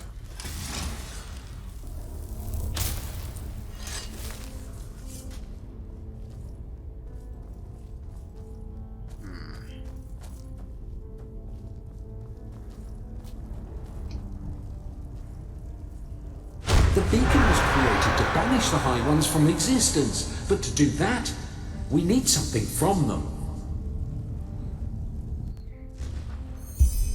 Yeah, that's not good. They had already arrived at the same conclusion.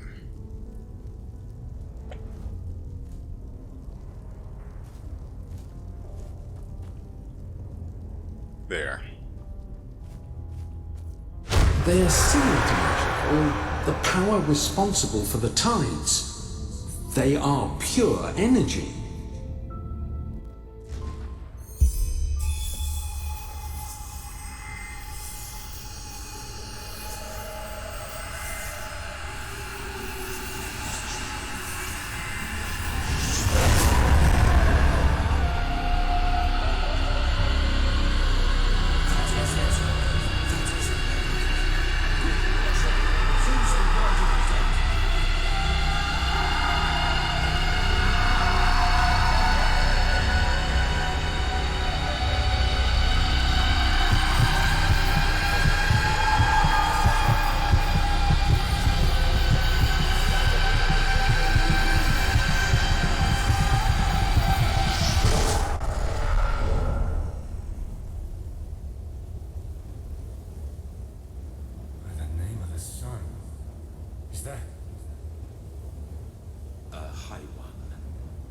We have made it. How are you feeling, Prophet? Luring the echo like that, it must have strained you. It has, but there's nothing I can really do about that now, can I? But this place itself, it feels weird. It does, indeed. We are in the consciousness of a past civilization.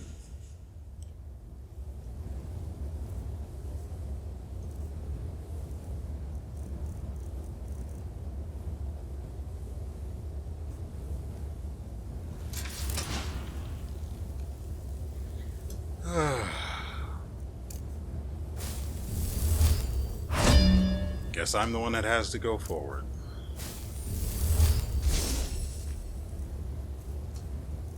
I did a good job, so I think I'll reward myself with a pretzel and a drink.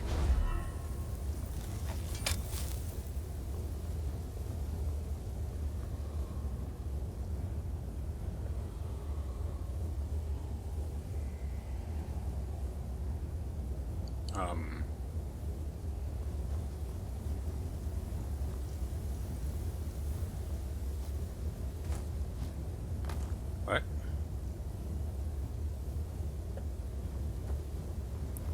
The frick?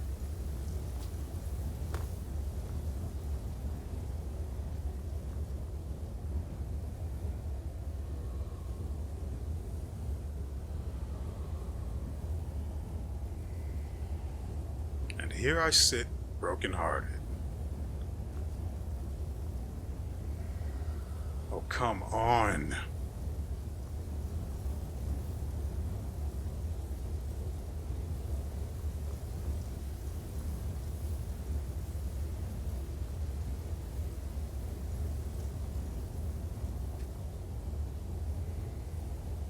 This person is busy waiting for another person. Can I just die?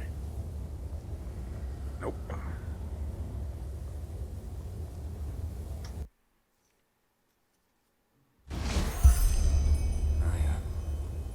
I wish you could see this.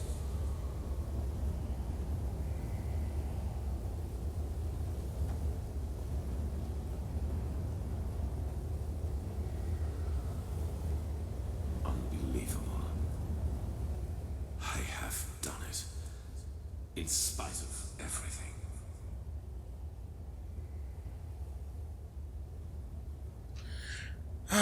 So what now? How are we supposed to get this essence inside the container? We will see about that. Maybe that question will answer itself. Sharon, do it. Carry the container to the essence. As you command, Enderal.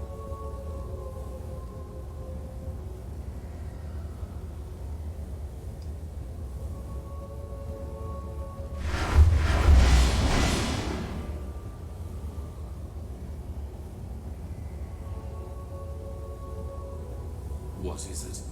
What are you waiting for? Tell me, Enderal. Back in the ruins, when the High One showed you that memory, it was the first time I saw you express real agitation. Not anger, but agitation. What you did to your son. Do you regret it, I wonder?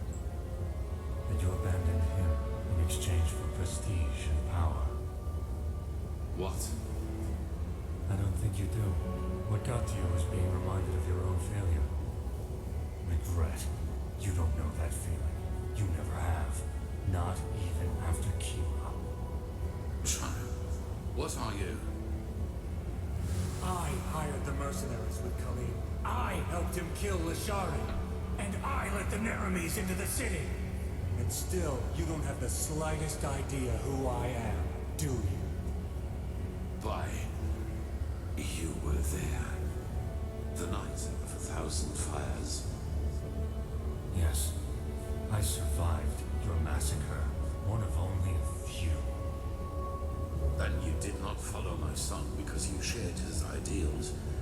You did it to get to me. What for you now? Justice? Justice. I'm done with this world, Enderal. I have been for a long time now. The only reason why I'm still here is a promise I made to someone. The promise that one day, I will be the one who takes everything from you. Yes, this is madness. Whatever you are planning to do, it will affect the whole world, not just me. If you want my death, why not just wait, damn it? Once we have lit the beacon, WeArEuS will kill me. That way, all those innocent lives will be... Shut up! You take me for such a fool? As if there's anything in this world you would want more than to die a martyr! Teal'c Arantheal, conqueror of the High One, savior of mankind. You like the sound of that, don't you? You like it so much. No. At first, I was so frustrated with all the setbacks. When the Prophet saved Lashari's research in Aldrashagrad, and when WeArEuS' first attack on the city didn't succeed. But then I realized that all of this would be so much more gratifying than anything else I could do to you. Your final attempt, and so close to your target, only to fail by my hand.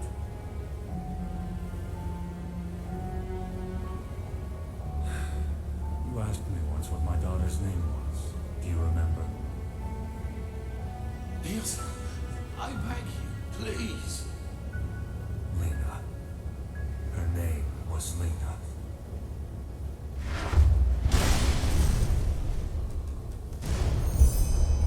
No.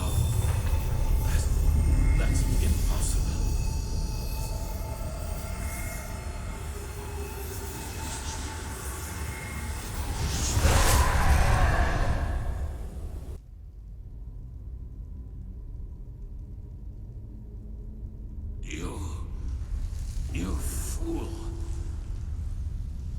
miserable, selfish fool!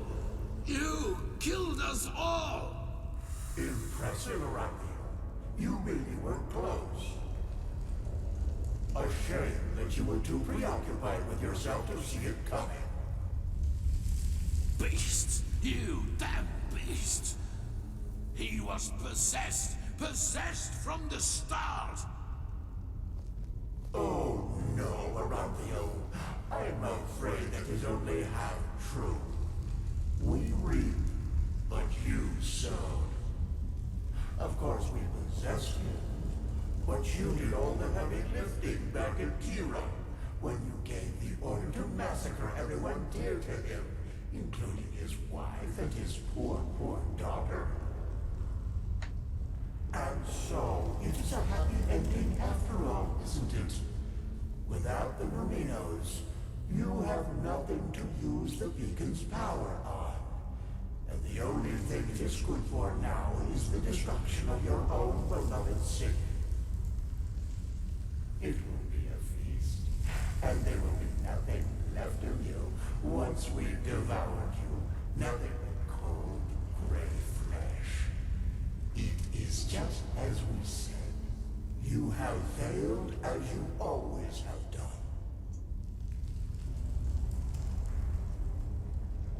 What is it, Aranthio? Lost your tongue? No. No. I have not. Not at all. You have just presented me with a solution. Are you deaf? There is no solution. The cleansing will happen, and you will all die. Yes. Yes, we will. Your Messiah, the citizens of the city, the armies, we will all burn like the sun. And then it will be over. You're fantasizing, Aranthio. Without...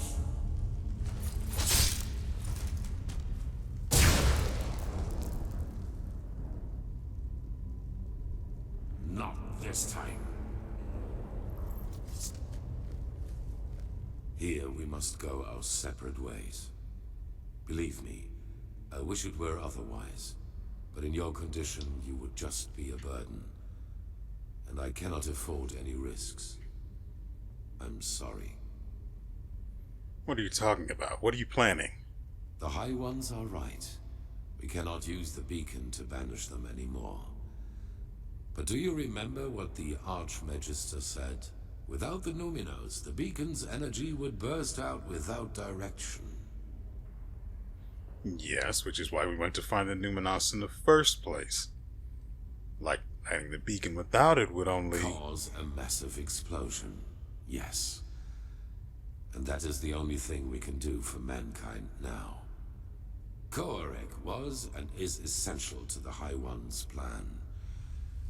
Whatever shape the actual cleansing takes, he wants to make sure it will happen. And we, Prophet, we may have failed in breaking the cycle for ourselves, but not for the others. The others?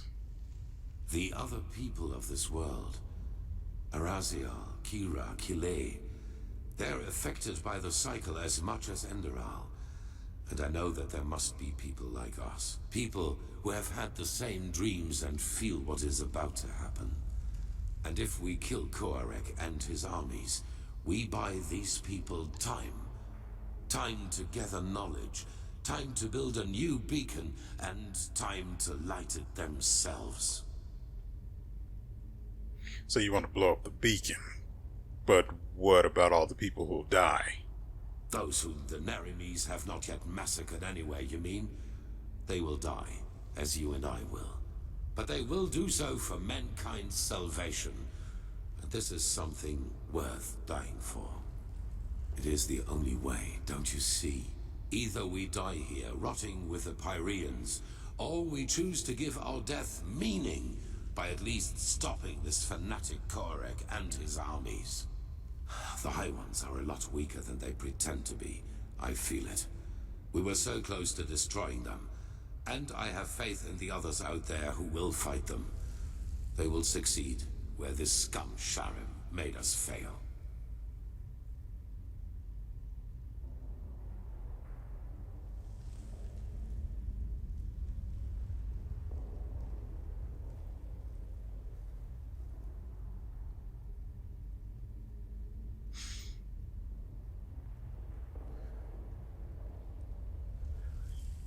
Have you lost your mind? You can't put a death sentence over all of Enderal. These people, they trust you, Aranthiel. So, a shepherd cannot decide the fate of his sheep. What is this really about, Prophet? Your life? Now is not the time for arrogance and selfishness. All of this is about more than just us. That you fail to see this disappoints me, Prophet. I thought better of you than that. But it does not matter anymore. I've made my choice. I'm sorry.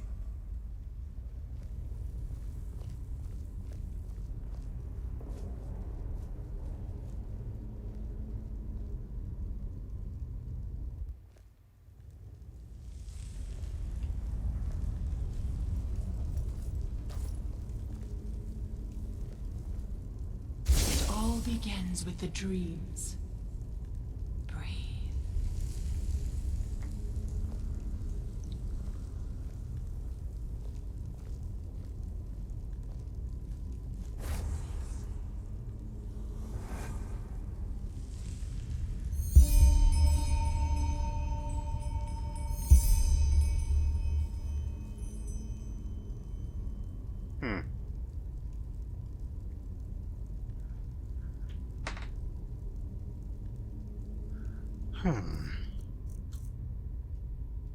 I better have something to eat.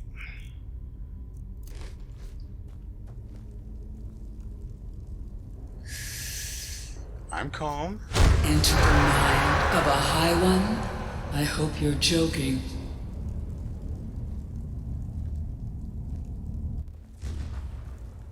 So the same then This as... was their last stand. They are afraid of us. I feel it.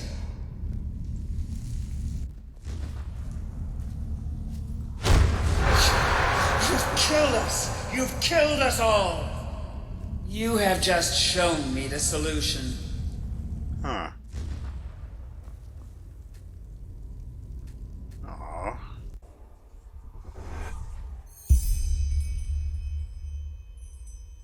It's a portal, all right.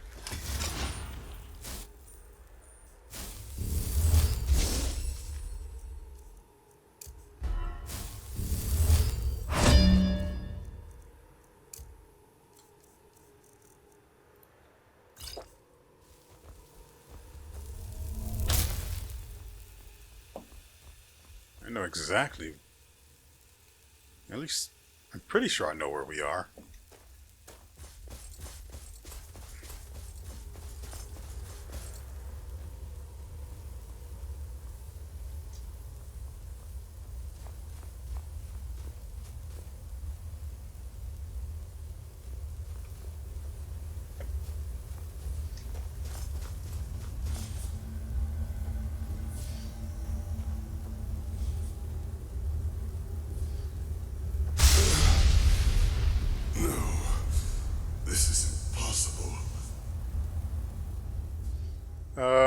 Hey buddy, how are you doing? Who are you and what is this place? Why are you here? Be gone, Phantom. Be gone and leave me to my slumber. Phantom? Who do you think you're talking to? What are you talking about? What is all of this? Then this isn't a dream. You really are here. But why? The Prophet dies when the Emperor leaves him. This is the course of the game. It has always been so. Explain yourself. How did you find this place? And why do you still exist? Heck of a question there. My answer would be the Veiled Woman. She healed me and opened a portal. Her? But why? She does not have a mind. She does not have feelings, so why should she do this? But still you speak the truth. I can feel it. Then could it really be that the unlikeliest of all eventualities has become reality and brought you here? The unlikeliest of all eventualities? So are you saying that my being here is coincidence? Coincidence or caprice, I do not know. The veiled woman cannot be understood. Nevertheless, I have no idea what you're talking about. Who and or what are you? I am sorry. It's been too long since I've spoken to anyone. I have had many names. The Arcarians called me the God of Death. The Moonskin people, the Warden of Dreams. The Pyreans, the Demon of the Deep. For your people I am, or was, the Black Guardian. Pompous names, I know. However, I am none of these, neither god nor demon. I am only an eye, condemned to observe again and again. You know the Pyreans. By the gods, how old are you? As you measure time, older than your most daring chronicles go back, by far. I have seen them all, since our people fell. Every civilization, every cleansing, every turn of the cycle. Then you somehow survived the cleansing of your civilizations? Are you one of the ancient starlings? What? No. The starlings came long after me. I was only a fool who wanted to save his own skin at any cost. I knew the cleansing would come. I had known it long before the Red Madness and the war started. But I also knew that fighting it as my people did, and as most do, was pointless. So I looked for another way to prevail. And I found it. What you see here is the result. The Goliath. As I like to call it back then. What exactly is the Goliath? What is it? My self-dug grave. What it was meant to be was a body of steel, an immortal machine with which I planned to merge my consciousness. Sound familiar? Only organic life could be reaped by the High Ones. And I thought that by becoming a machine, I could fool them. By the name of the sun, how brilliant I thought myself. I wanted to become a god, laughing in the face of time. But let me spare you my self-pity. What happened, happened. So you plan to outlive your own people. But to what end? Living in a dead world? No. Joining the Goliath meant immortality. All I had to do was sleep and awaken once more when the cycle started again, and new life came forth. Except that this new life would not have been defenseless. I would have been a true god to them, one capable of protecting them from the High Ones. No imaginary figure like the Creator. No false gods like the Lightborn were, to speak in your language. But your plan did work. I mean, you built this machine, became it, and survived the cleansing, right? As the only one of my people, yes. But it happened faster than it should have. And when the cleansing occurred, the Goliath Goliath was not yet finished, and as the Emperor unleashed the light, I had no choice but to complete the joining too early. A fatal error, as it turned out.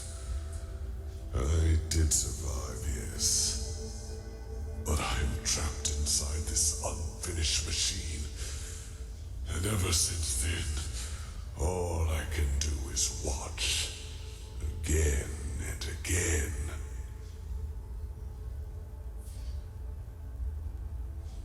Wait, what do you mean watch? We're thousands of leagues into the deep here, aren't we? Yes, but a part of the Goliath is the eye. It allows me to see what happens on the surface everywhere. Not as literal as you imagine, of course. I see schemes, feel emotions, similar to your gift, to the Echo, but they are enough to understand. So you've been here since the High Ones devoured your people? Yes. It was not how I planned it. The Goliath in its final form was meant to be divine, a synthesis of man and steel. But I overestimated myself, and I acted too quickly, driven by fear. Well, we haven't lost yet. Whether the High Ones triumph or not depends on what happens after Aranthiel has blown up the beacon. No, you do not understand. You are stumbling through the fog, even now that it is almost over. By themselves, the High Ones are not the problem. If we would just see them as they really are, they would become powerless. Powerless? Yes. It is hard to put into words.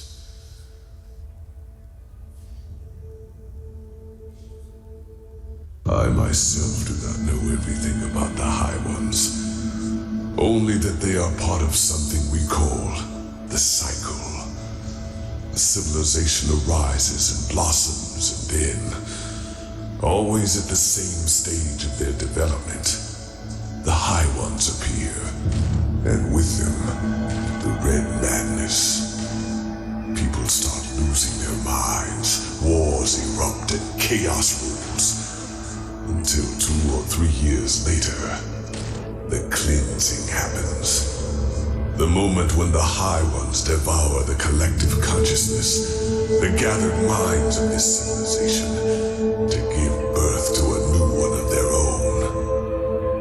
Despite all of this, nobody knows what drives them. Perhaps they act out of malice, out of an urge to survive, or perhaps they do not even have a will of their own, but are like a force of nature. But I do know one thing, as powerful as they might be, it is mankind who gives them that power. We make them into what they are, because what nobody understands is simply this.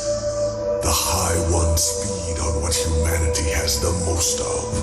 Their ego, greed, pride, fear, and their everlasting search for an enemy who is responsible for all their misery. It is those traits the High Ones make use of. These characteristics are what make us human. And by themselves, they are harmless. Only when we bury them, when we deny them, then they play into the High One's hands. So why is this, you ask? It is simple. The High Ones alone cannot make the cleansing happen. Only a human can. With the beacon, my knowledge about it is as limited as my knowledge about the cycle. It has existed since the beginning of time, and despite what you might now believe, the ancient writings about it are true. Lit by the ones who carry the Numenos, it can banish the High Ones once and for all. But it can also destroy us. Because what happens when it is lit without a core is far more than an explosion. It is the cleansing, the triumph of the High Ones. And even as we speak, a human, Teodor has done it again.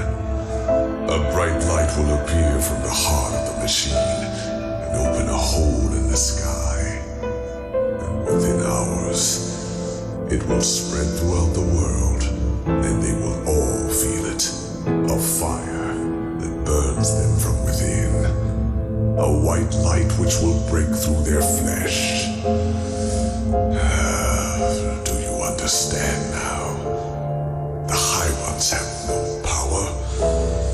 All they do is to feed on our weaknesses, manipulate us into bringing about our own destruction.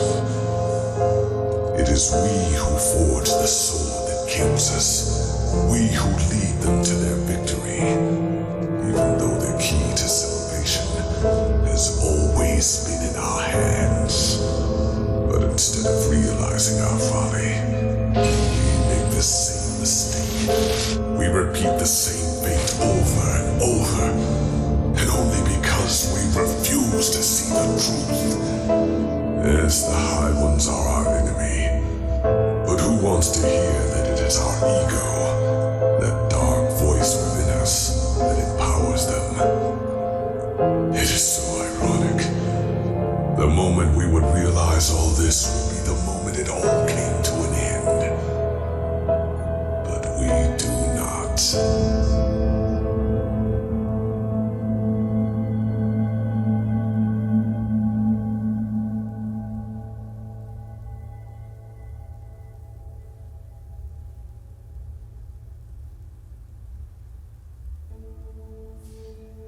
They reap, we sow.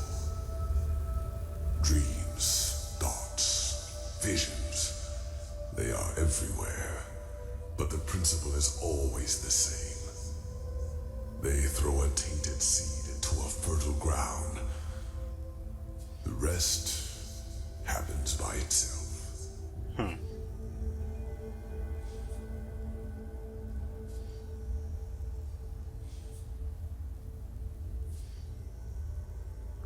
So what you're saying is that with or without assistance, the High Ones would be powerless. Oh, let me try that again. So what you're saying is that without our assistance, the High Ones could do nothing, that the cleansing would be impossible. Just think for a moment. When did the High Ones ever do anything other than manipulate you? Did they ever physically influence any events? They incited the Naramis to march against you, and time and again confirmed the righteousness of both your causes. All they told you, all they showed you, was what you wanted to hear, and what you wanted to see. And yes, if you, Teodor, his order, and the Naramis had never acted, the cleansing would never have happened.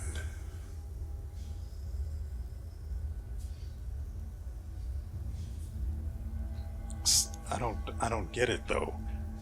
There's really no reason for all of this? Maybe there is, but if so, I do not know it. But the more turns of the cycle I witness, the more I get the impression that it is some kind of trial. A cosmic game, woven by powers we have not even come close to comprehending.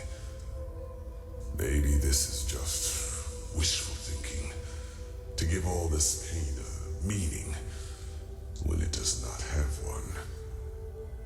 Maybe the High Ones are simply a law of nature, a concept, and we give birth to them by believing there is such a thing as an ultimate external enemy in the first place. The eternal struggle with ourselves. Perhaps that is just part of what it means to exist.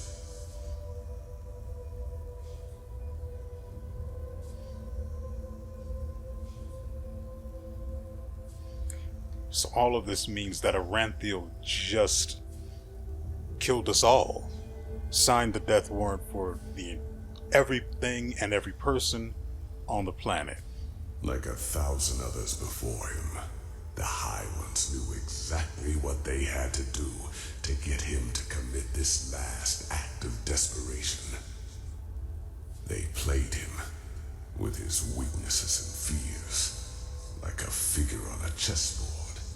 And the saddest part is that until the very end, he will believe that he has done something good. Because he wouldn't accept failure, no matter the price. That was his greatest fear, yes. To be remembered as a failure, a broken man. That was the stream the High Ones manipulated him from the moment he died, after attempting to flee from his prison on Nehrim. From the moment he died? What do you mean? The real Aranthiel. He is dead, Prophet. He is a fleshless one of the mightiest tools of the High Ones. Just as you are.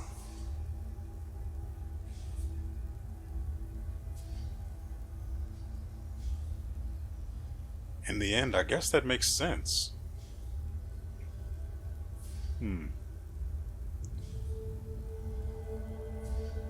So I'm dead. Then what is all of this? An illusion? I wish it were. The methods of how the High Ones influence us are plentiful, and the Red Madness and their ability to enter our dreams are not their only means.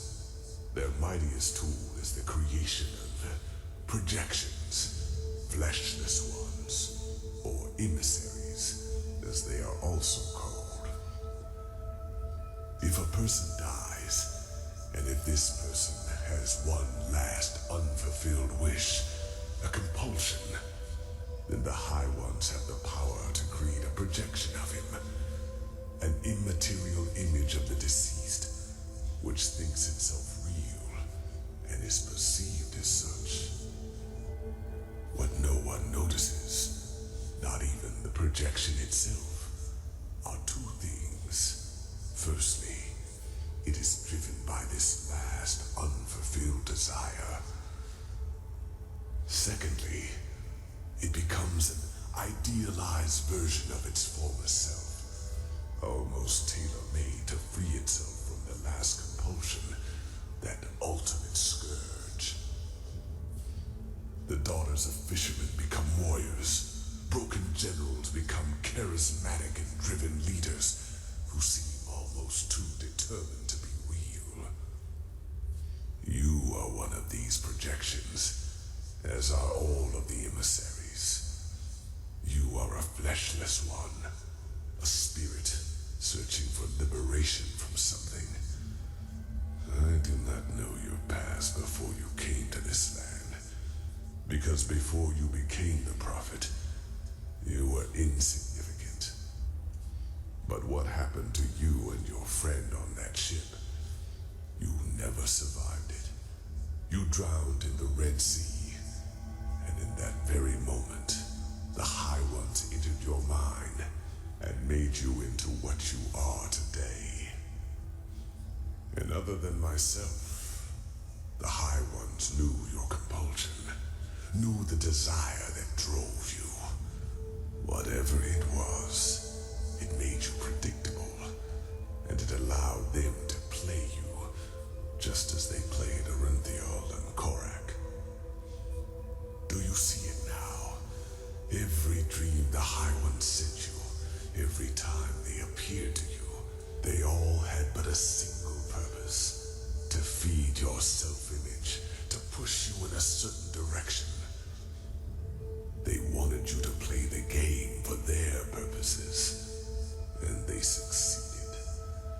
You read the echo of the future, as other prophets did before you. You helped Aranthiel reconstruct the beacon, and led him to the Numinos.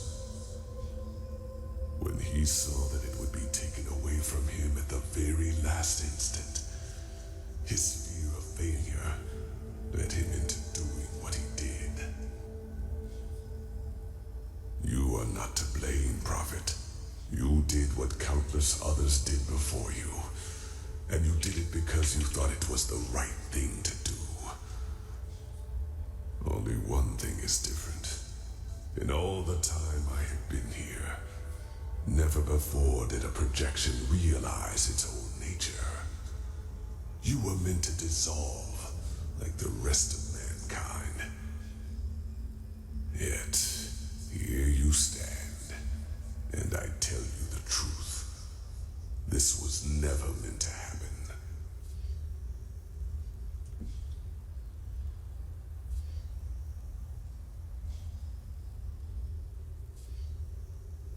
So the beacon was a trap set by the High Ones from the very beginning. No, it is as I said. For as long as the cycle has existed, so has the beacon. It is an element of the game, and it has the power to end it, whether in favor of the High Ones or in favor of mankind. Yet for as long as I have been trapped here, the latter has never happened.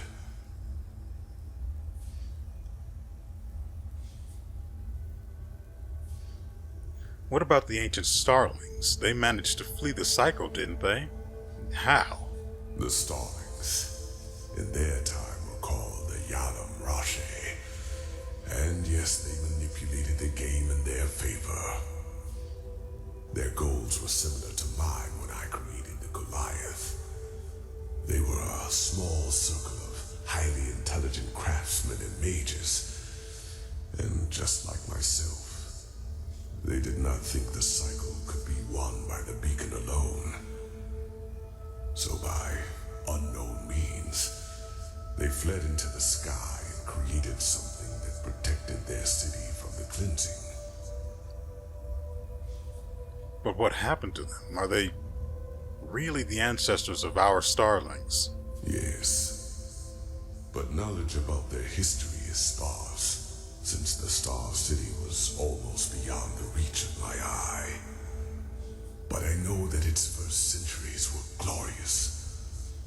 The Yalam Rashe lived in harmony, and their society was the pinnacle of all that mankind could be. With time, however, their population grew. They became too numerous for their small city, and so they invented their golden rules, which were supposed to control their growth. Having children was regulated now, and those who were found guilty of a crime were punished heavily. The worst sentence was being exiled. The convicted were robbed of their memories and sent back to Earth. This is where the starlings of your world come from, do you see? And this is why they all feel this longing to return to a far distant place in the stars. It is an ancestral memory. That actually explains a lot. But what happened to them? Why was the city deserted? I do not know. As I said, my knowledge about the starlings was always limited. All I do know is that one day they were gone. I could not feel them anymore. By that time, their society had become but a shadow of what it once was. But whether they destroyed themselves or left for someplace else, I will never find out.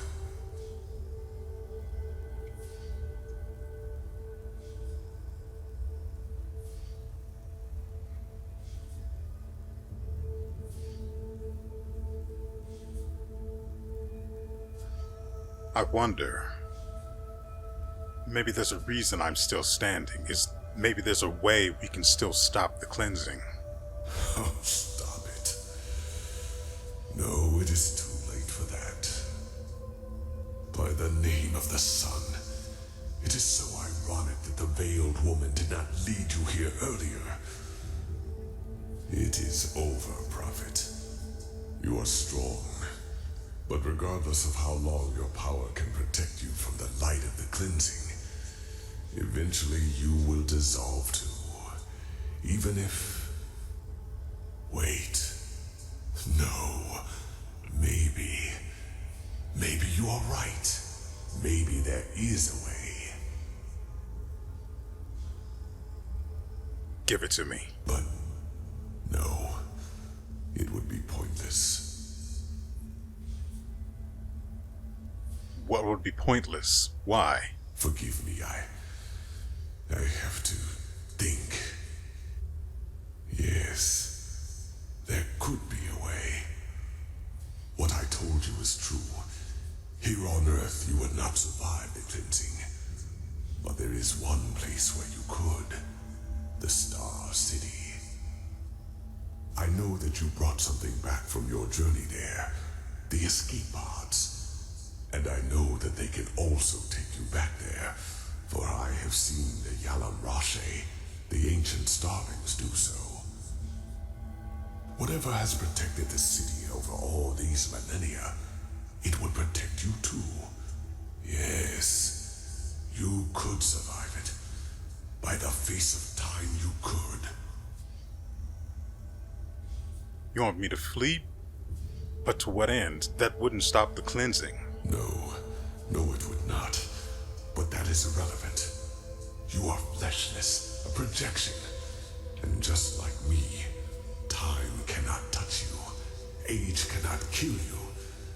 And thus you could succeed where I have failed. You could wait for the cleansing to be over. And then create a new humanity. What? Create a new humanity. It is only a matter of time until the new turn of the cycle starts. New life will come forth. First, simple life, then human.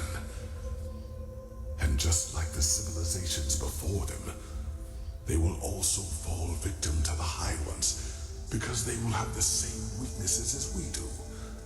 But not with your help. You could be a god to them. You could guide their ascent. You could shape a mankind free of egos and weaknesses. And by doing so, you would deprive the High Ones of their power. Just imagine, in this new world, there would be no need for a beacon, because the High Ones simply would not have any strings to pull on. Mankind will defeat them by becoming superior.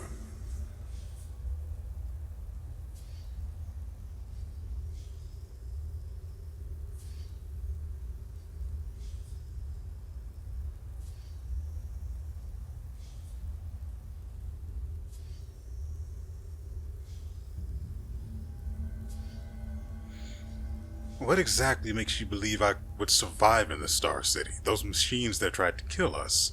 Yes, because that old starling did harm to the city by trying to destroy a crystal. That awoke the Guardians. But they are asleep now. I can feel it. You would be safe. Believe me.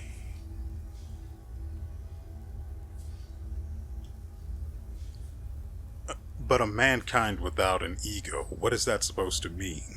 The High Ones reap, we sow. It is our weakness that make the High Ones strong, our ongoing fragility. And if not for that, the High Ones would be powerless. You could be the one to create a humanity like that. Altruism instead of greed. Self-responsibility instead of the continuous search for an enemy. Awareness instead of blindness. But what makes you think I could do that? The Lightborn tried to do the same thing and died. The Lightborn tried to force their ideals onto an already rotten people. Just like the Pyrean Sun Priest and the countless countless false deities before them. You cannot save a tree whose roots have already withered. But with you as a deity to lead this new mankind, it would be entirely different. You could completely change what it means to be human. And would it not be presumptuous to rob the world of this chance, simply because you are afraid of failing? Believe me, I would give a lot for this chance. Just sitting in a floating toilet. Of course you'd give a lot to get out of it.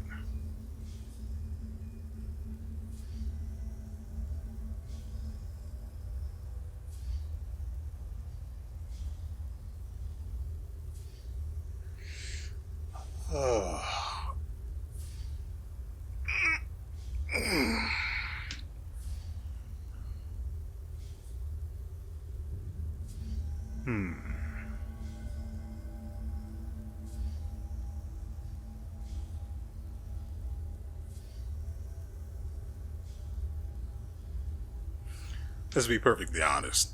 The character I have brought to the end of this game, I have no belief whatsoever that he I have no belief whatsoever that he could bring up a humanity capable of being immune to the tricks of the High Ones.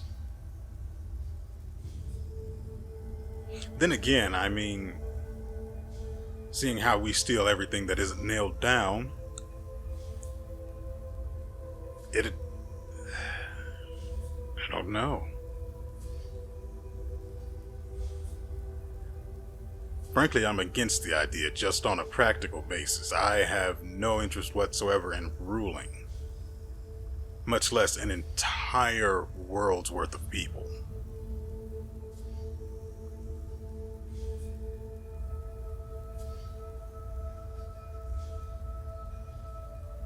I just don't see it ending any differently than it did with the Lightborn. Granted, even taking into consideration what he said about the Lightborn trying to force their ideals on an already rotten people.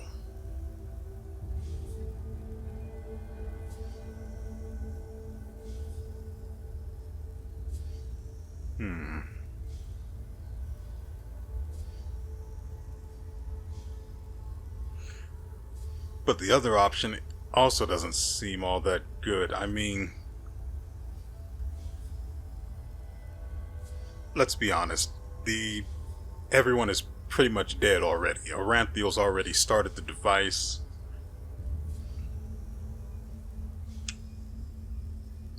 The oven is already starting to warm up. By the time it reaches cooking temperature, it's doubtful there's anything we could actually do.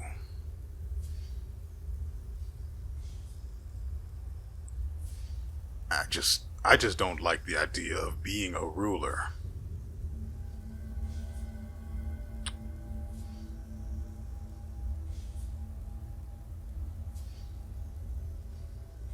I mean, even if it did work, what would it cost?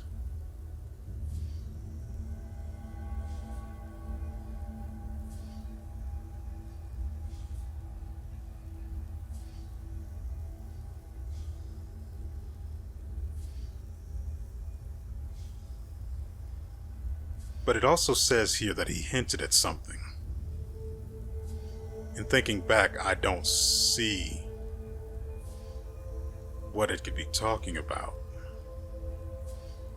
I've listened quite intently, and I don't believe I missed anything.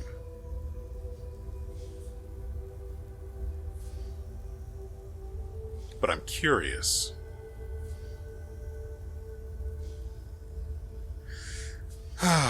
This is probably the wrong way to go. But it says he's hinted at something, and I'm curious to see if that is in fact a fact.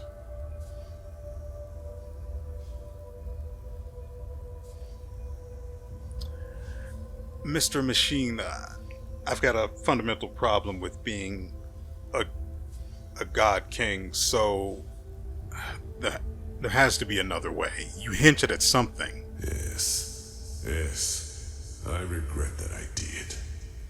Please, right now, you have the chance to break a millennial-old pattern. Do not let it go to waste. I beg you. I'll make my decision once you've told me all of my options. You are so stubborn. But, well, you might be able to destroy the beacon itself. The light, it consumes everyone who gets too close to it. But you, as a projection, you might be able to do it. It will not stop what the beacon has already done, but it will interrupt it. However, it would mean your death. Yours and that of all life in Enderal. It is too late to save them now. And even if you succeed, it changes nothing. Yes, Korik would be dead. But do you think the High Ones would just give up? They would retreat for a few years. Decades, maybe. No more. And then it would all happen again. Until another emissary lights the beacon. Trust me, I know humans far better than I would like to. Within a few years you would be forgotten, and they would win, as they always do.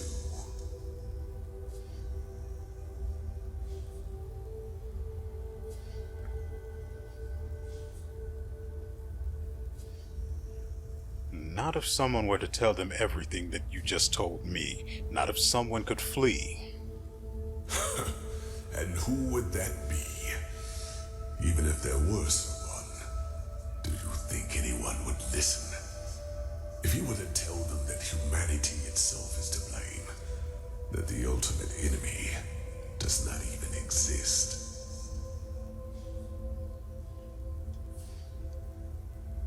You never know, it might be worth a try.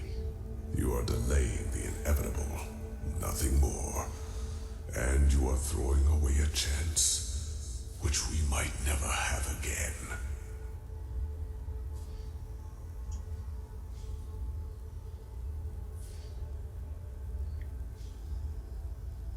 And so we have our choice. We know all that he hinted at, and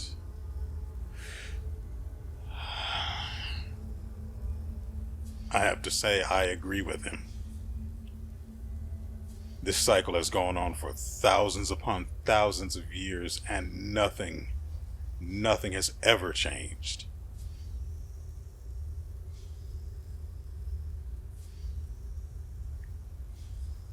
This once in a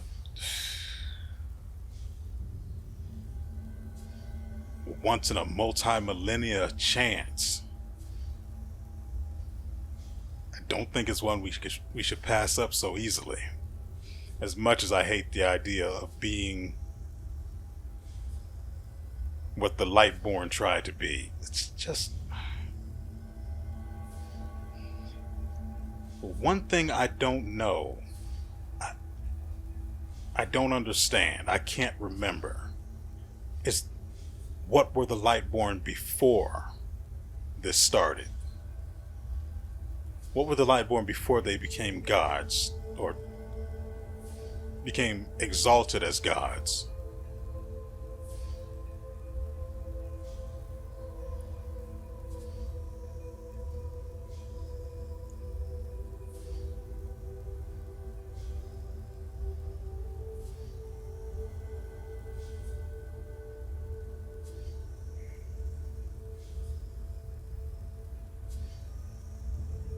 And while they worshipped the Lightborn, they also had Malphus, right?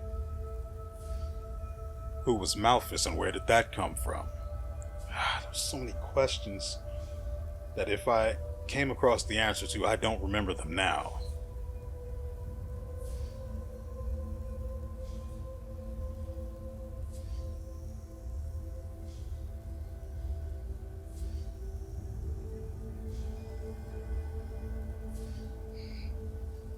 And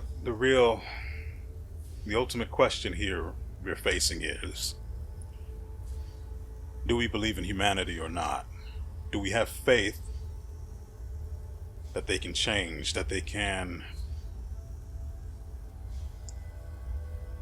resist the manipulation of the High Ones? Despite the fact that all of the evidence we've seen up until now says no matter what they do, they will repeat the same thing over and over again forever.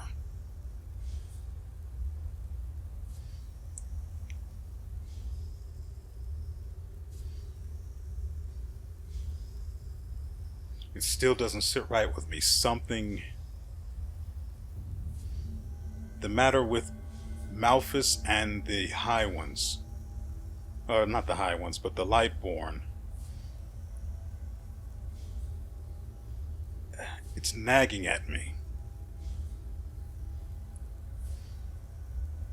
I apologize. I know it should probably be a pretty simple decision, but there are strings there tying the two together, and I can't see how. But it's pissing me off because it's the connection between them and this situation we're in right here.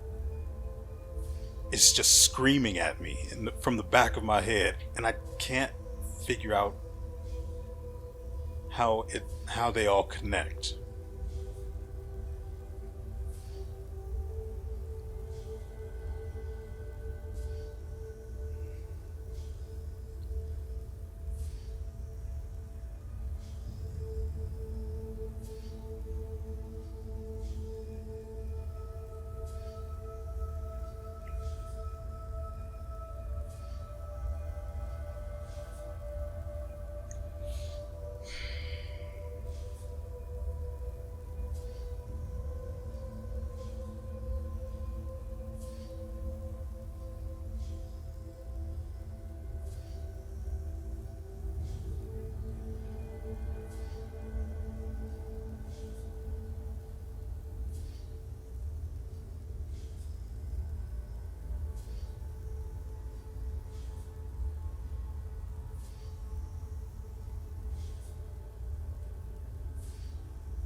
No.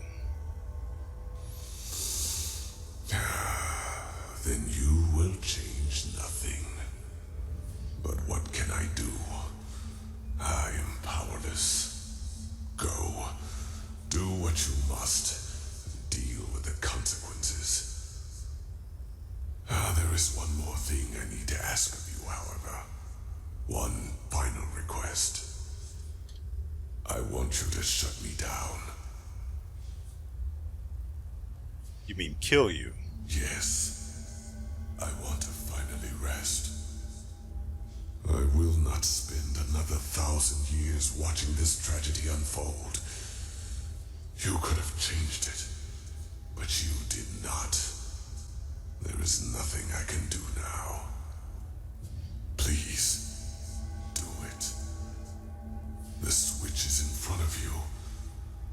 That was how I connected myself to the Goliath.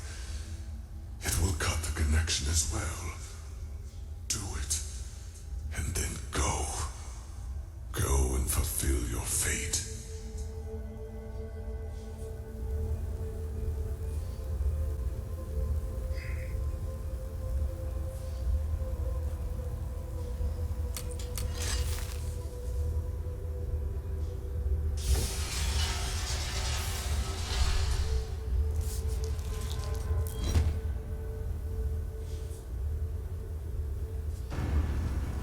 Forgive me.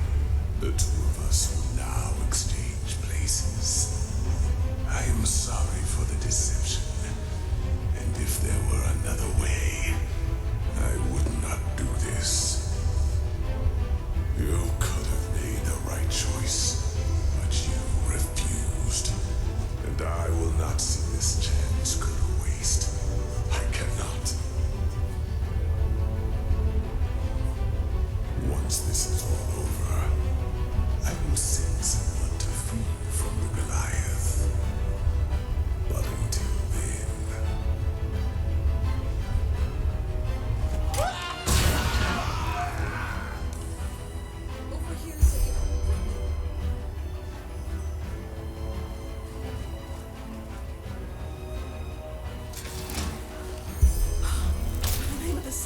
alright? I was so worried when...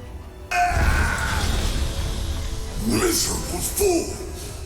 I would have kept my word, but if you want to play games, fine! I have had enough time to practice! Oh, Kirash. You know what? I think we're going to need some muscle this time around. The mage is trash anyway, let's be perfectly honest. Not this one. There we go. Wake up, Pete. Time to work.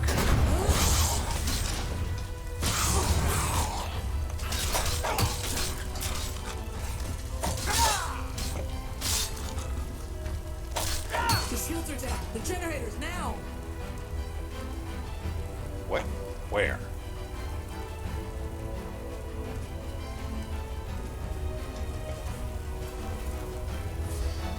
Yeah, this thing?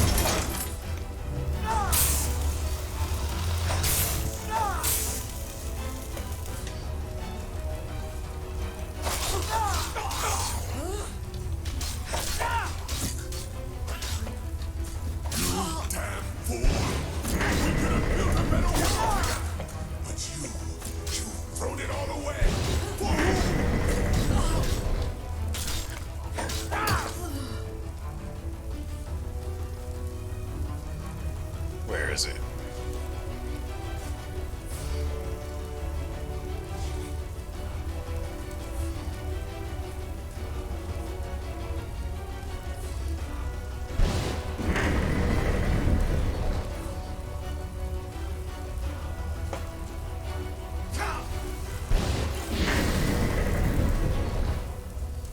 So...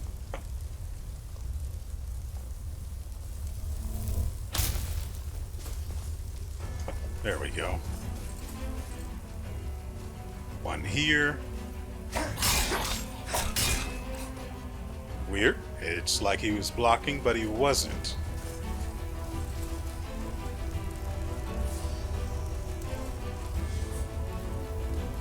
Do they keep just falling off, or what? Oh, here we go. Okay, I have healing. I just never wanted to use it. White magic should be here.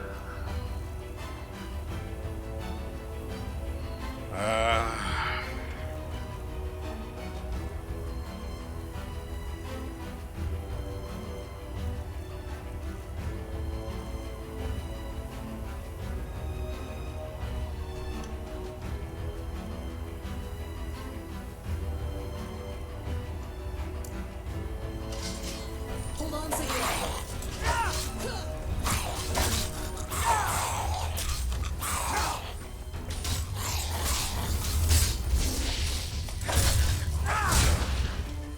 Next, we need you. That doesn't look good. Get away from the ruins.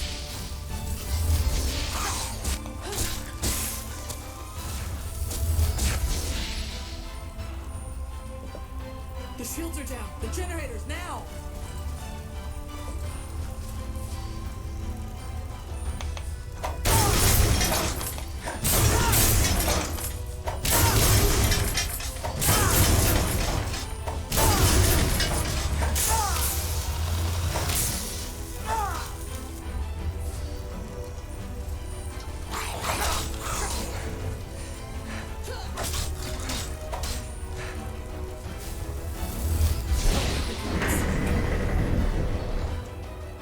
Let's see. Use my space now.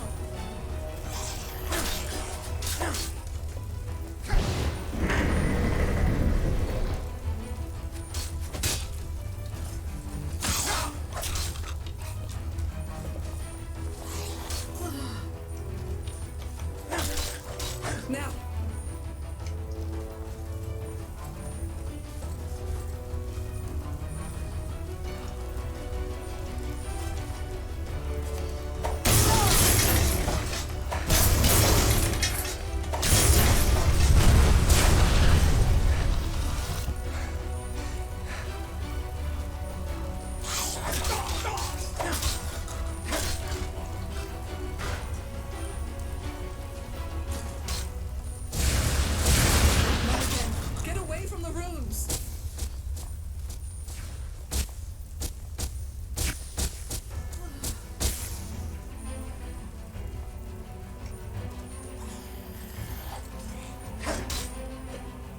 shields are down. The generators now.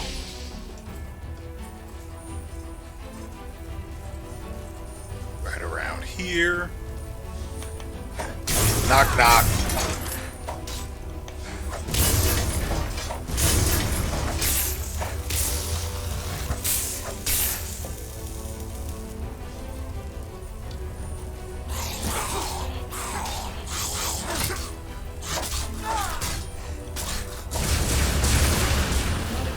Get away from the rooms.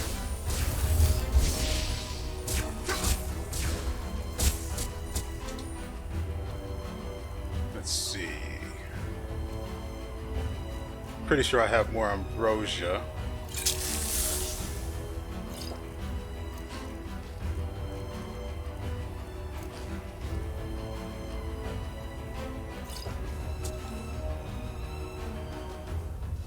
Let's check. Stamina regen is down, but that's from the wine.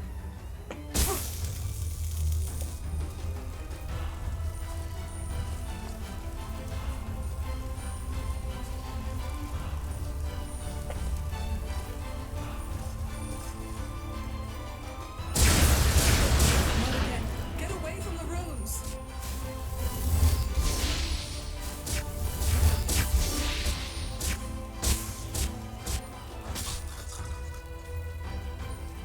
The shields are down. The generators now.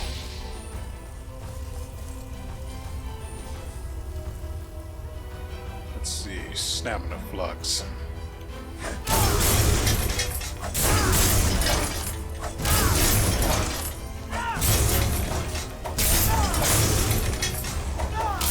Dang it.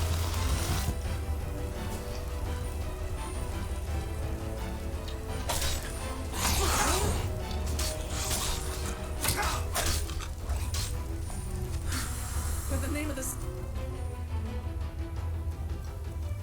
Let's see. Get away from the glowing creature quickly.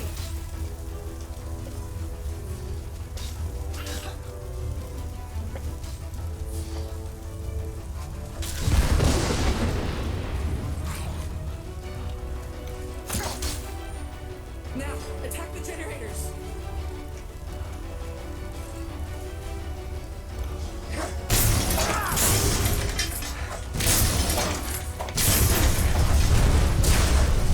No! No! What have you done?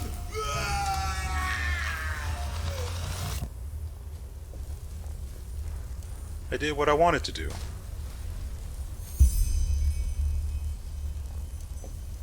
I suppose the explanations will have to wait. Yeah.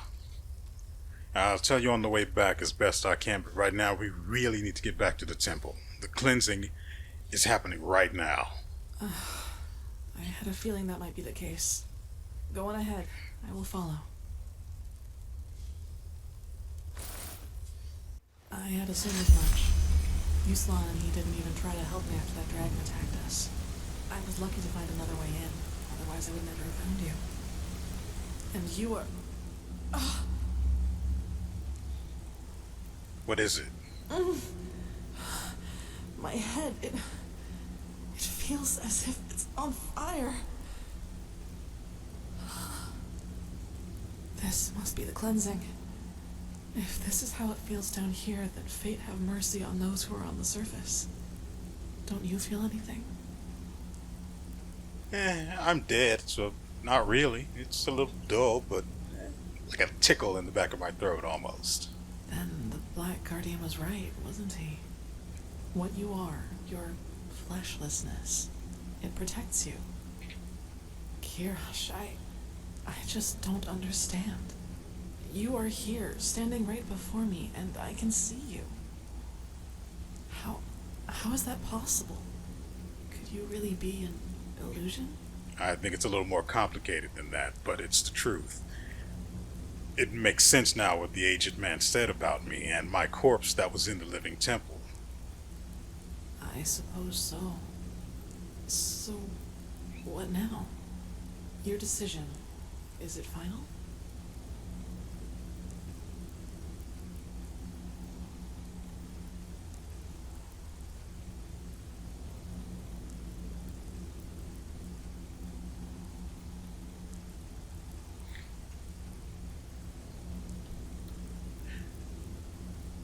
we all know it's unlikely for it to be possible, but I do want to know what she thinks about it.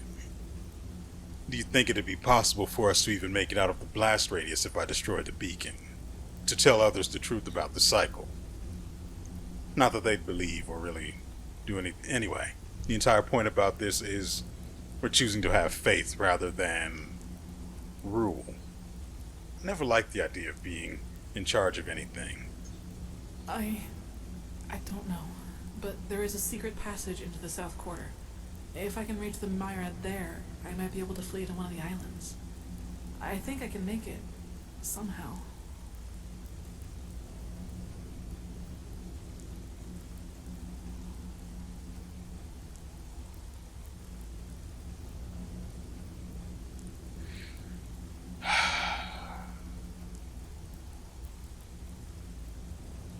Just don't like the idea of being a ruler.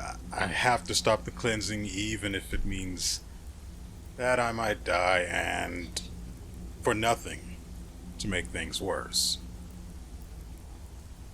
I'm going to have faith that the survivors will stop the High Ones. Yes, they have to. Then I should leave this place before it is too late. This burning, it's getting worse by the minute. Kira is close enough to reach it by Myrid. Maybe the Golden Queen will listen to me. Then the rest is up to them. We will honor your sacrifice, Saira. You won't be forgotten. I promise.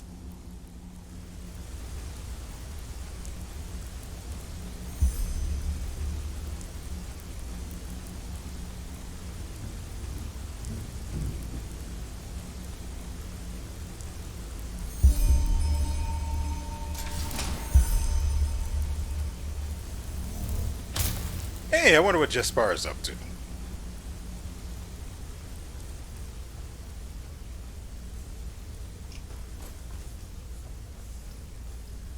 Probably should set this in motion.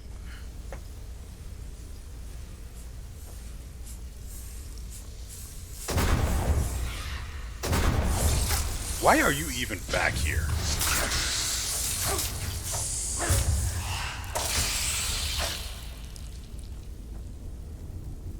That's just silly. That's right, folks. We aren't done yet. We're going to ride this thing all the way home. So, if you haven't already, I suggest you get some snacks and sit back and relax. Whatever may come, it's the result of the decisions I've made. Nothing more, nothing less. Let's see, this way. Well,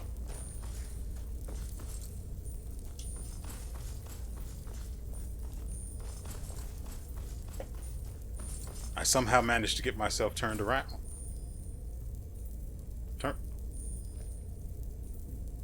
Turned around.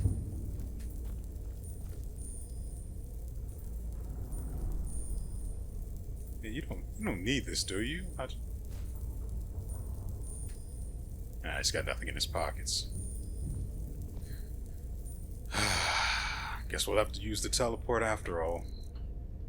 I think I have some Sun Temple scrolls.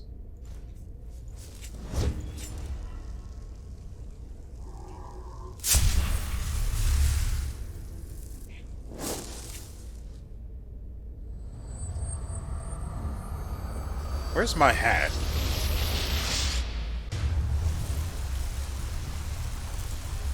So we need to...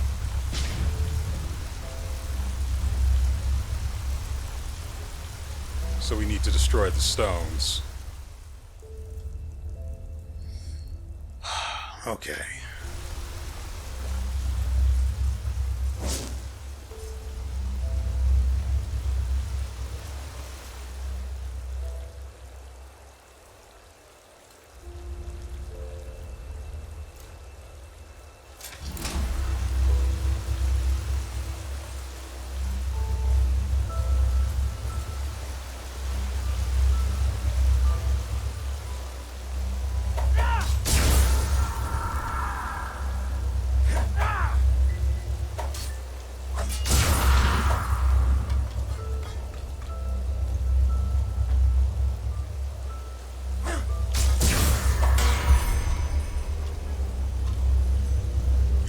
Right.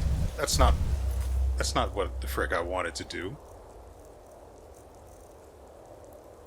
I was supposed to go look for Jespar. That was always the plan. So forgive me.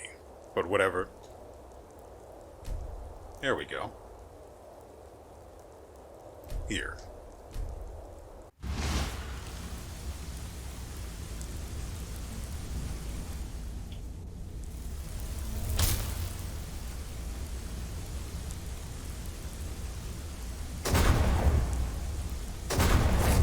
So, as I said before, and then got distracted by words on the screen, we're going to go and visit Jespar first.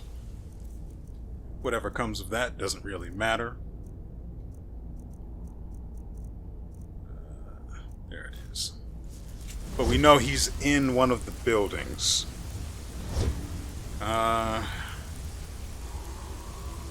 Pretty sure it's the one on the left side. One of them. Yeah, the one that'll be closest to us on the left side.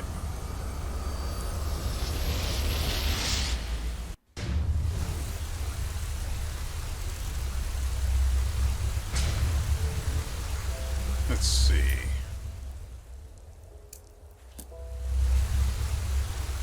That's that, but not.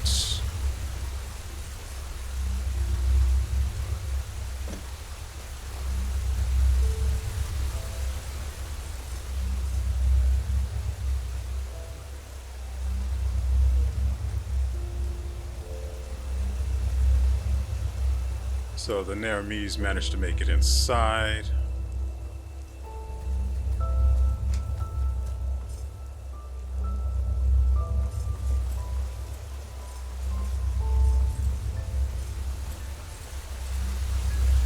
Well.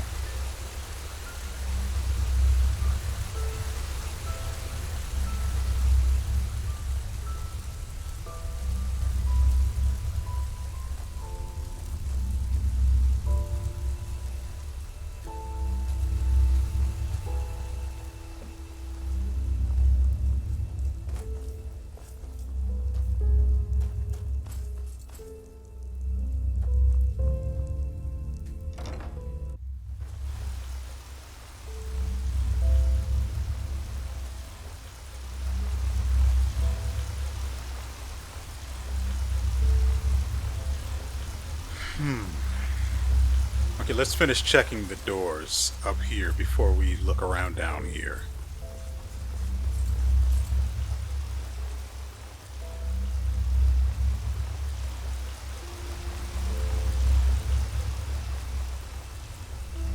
If they hadn't even mentioned Jespar, I'd have just written him off as dead like everyone else around here.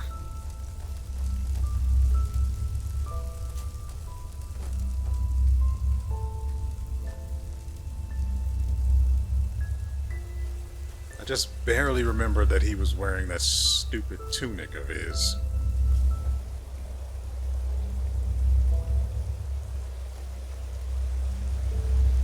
There.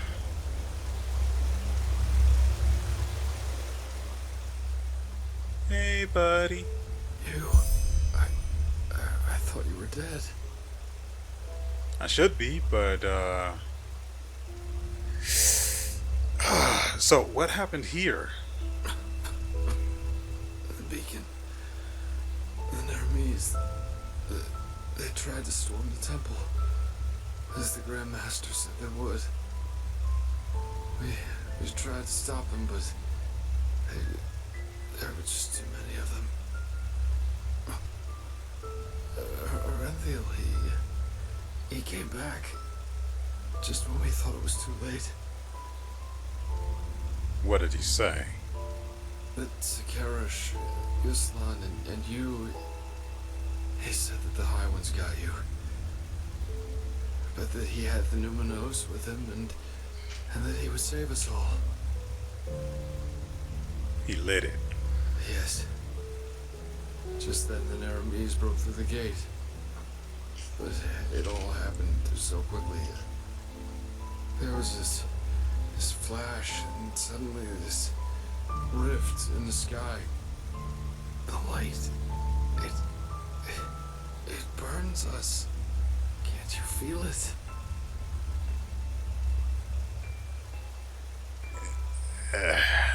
I'm a bit unusual, so we just don't have the time for me to explain. Tell me one thing about you which isn't. But I suppose it doesn't matter anymore, does it? I don't have much longer. I can feel it. Tell me, my friend. Why? Was the beacon a trap? From the very beginning? I thought it would save us. It could have, but we never found the Numinos. Shireen destroyed it. Oranthia lit the beacon without it, and this is the cleansing. That's what the cleansing really is. What? But you're here. That must mean something, right? You can stop it. You have to.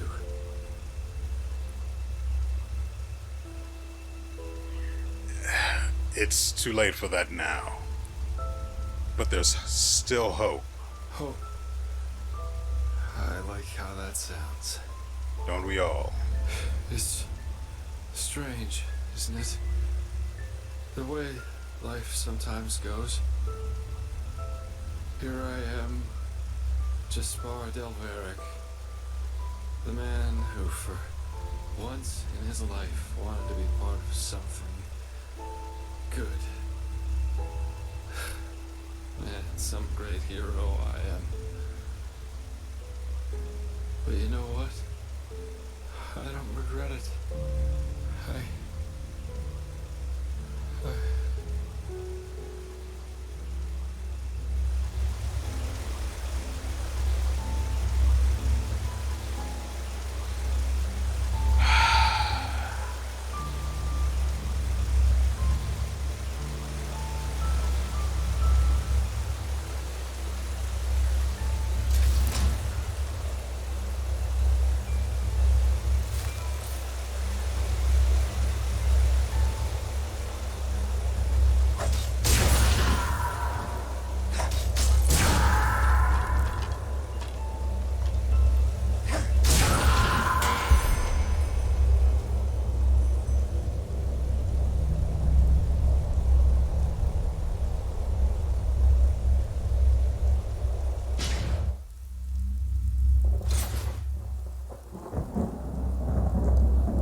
Lord, O Maker, I can hear you calling. I feel your love. I know about your sacrifice. Without you, I am nothing. A twig on the currents of time, a sheep without shepherd. Free me from my vices and forgive me my trespasses. Forgive too my wife and my child. Deliver me from my pains, and bless us with your everlasting mercy.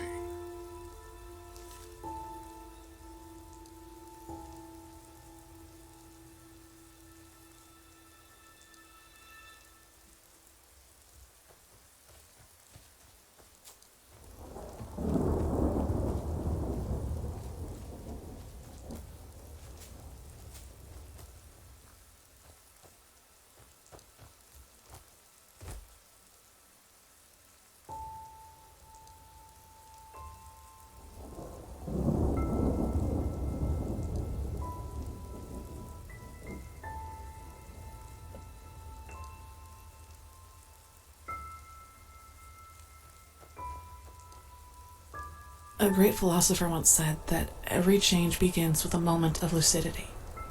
In these moments, a veil opens, one which normally shrouds all the unwelcome truths we're aware of, but which we've buried deep within ourselves where we cannot see them. And it is only these moments in which we can make a decision. The decision to either act or to let the moment pass until the veil seals itself again and we once more are the slaves of our habits. I don't believe in revolutions. They are too simple, too fiery, and they too often end with the opposite result of what was intended. But neither am I a cynic who has lost all faith in the world. Change is possible, but it won't come as a big bang, but rather as a long path, one that will constantly confront us with obstacles. Obstacles we can either choose to overcome, or at which we choose to quietly turn around and go back to being what we were. The sacrifice of the one who will be remembered as the prophet is proof that I am right. Yes, some might see the downfall of Enderal as the triumph of the High Ones, but it wasn't. It was neither that nor a triumph for mankind. What we were granted was a moment of lucidity, the chance to start our own walk down a long, rocky path. The High Ones exist because we believe in them. We, our egos, give them their power, and the more we listen to their words, the more we hate them, the more powerful they become. Indeed, the beacon, this ancient machine of unknown origin, can destroy us.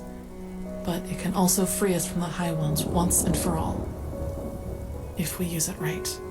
Rumors that the Arizalians have started constructing a second beacon, and the knowledge that this time we are aware of its nature, give me hope that the prophet did not die in vain, and that we continue walking.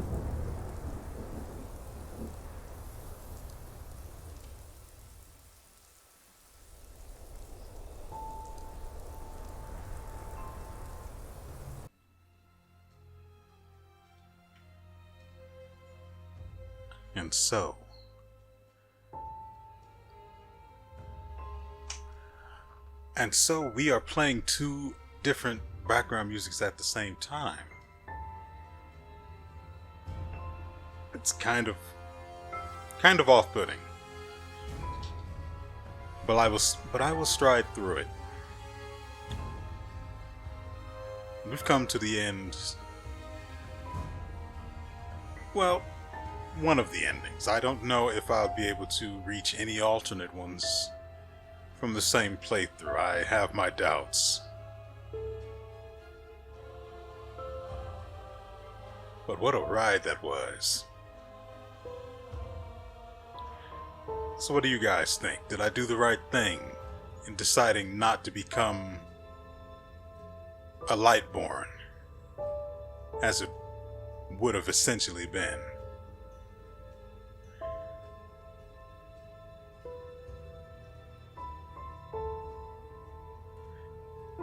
Do you think I was right in sacrificing myself to give everyone a chance to do things better?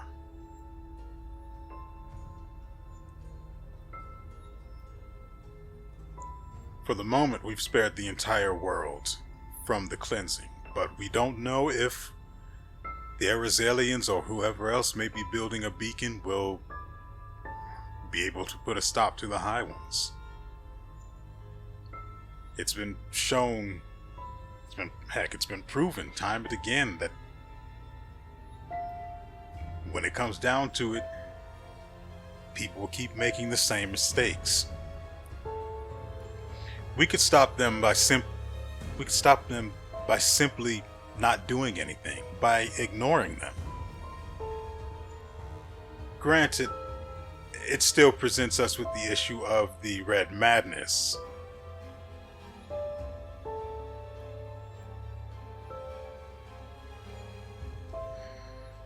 You know, Mr. Machine said that the High Ones never actually did anything, never really influenced us in any way. They just put a word there, a set piece here, and let the people of Enderal make what they will of it. And time and again, they've proven to take that, divine the High Ones from it, make them an enemy, or view them as an enemy, and bring us here again and again. But the Red Madness was the key. The Red Madness started it all, starts it all, every time.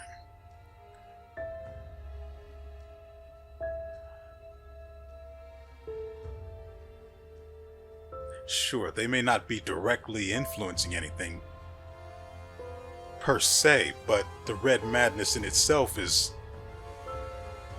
a form of possession of them, from them, of another person.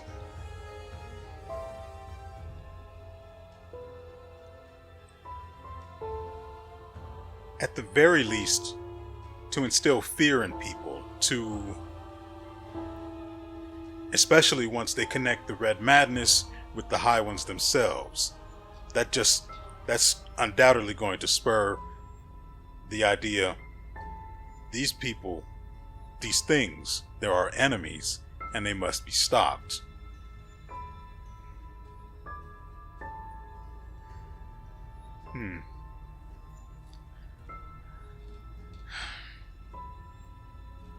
Personally, I think the thing about the Lightborns is still nagging at me,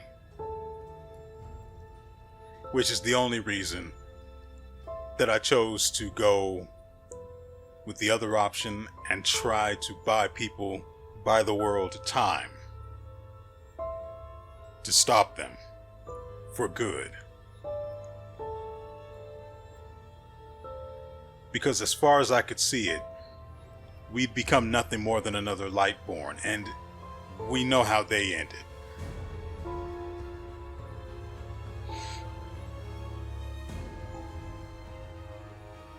I think this was the better option, though it sucks for me, personally. But sometimes that's how it is, huh? I don't want to be a hero, screw that. I just want to have a little bit of fun and not die at the end of the day. But that's just me. But in the end, when it comes down to it, I chose to have faith in people and sacrifice myself for that faith. What they do with it, well, who knows? But I am curious to see what you guys make of my decision, what you would have decided for yourselves, how you feel about everything we've learned after the truth was revealed. I'm still reeling from all of the information we were given there by Mr. Machine, but I think I made the right decision. I think. I don't know. Nevertheless, I hope you guys have enjoyed yourselves and this entire playthrough. The game was a blast. hate for it to end. But I can't think of anything this expansive, this big, that's playable on my computer, given its specs. But if you have any suggestions, let me know. I am certainly always on the lookout for something that lasts, that feels worth recording, worth playing, that I can play and can record.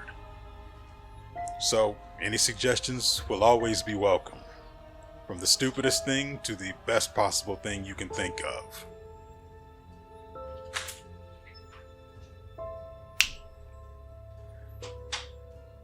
If you have nothing, I appreciate you at least taking the time to watch the video, taking the time to comment, consider commenting, liking the video, considering to like the video, whether you've done any of these things or have chosen not to, whatever your reason for doing so may have been. I appreciate your time. And we have come here together at, I'm guessing this is probably going to be about 3.5 hours for you guys. For me, it's probably closer to 4 or 5.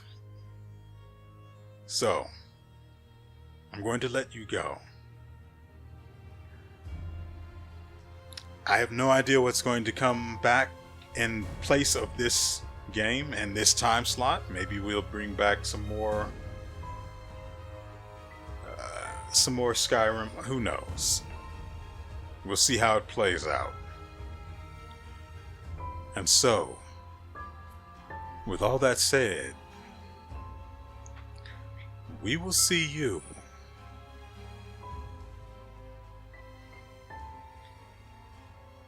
we'll see you again.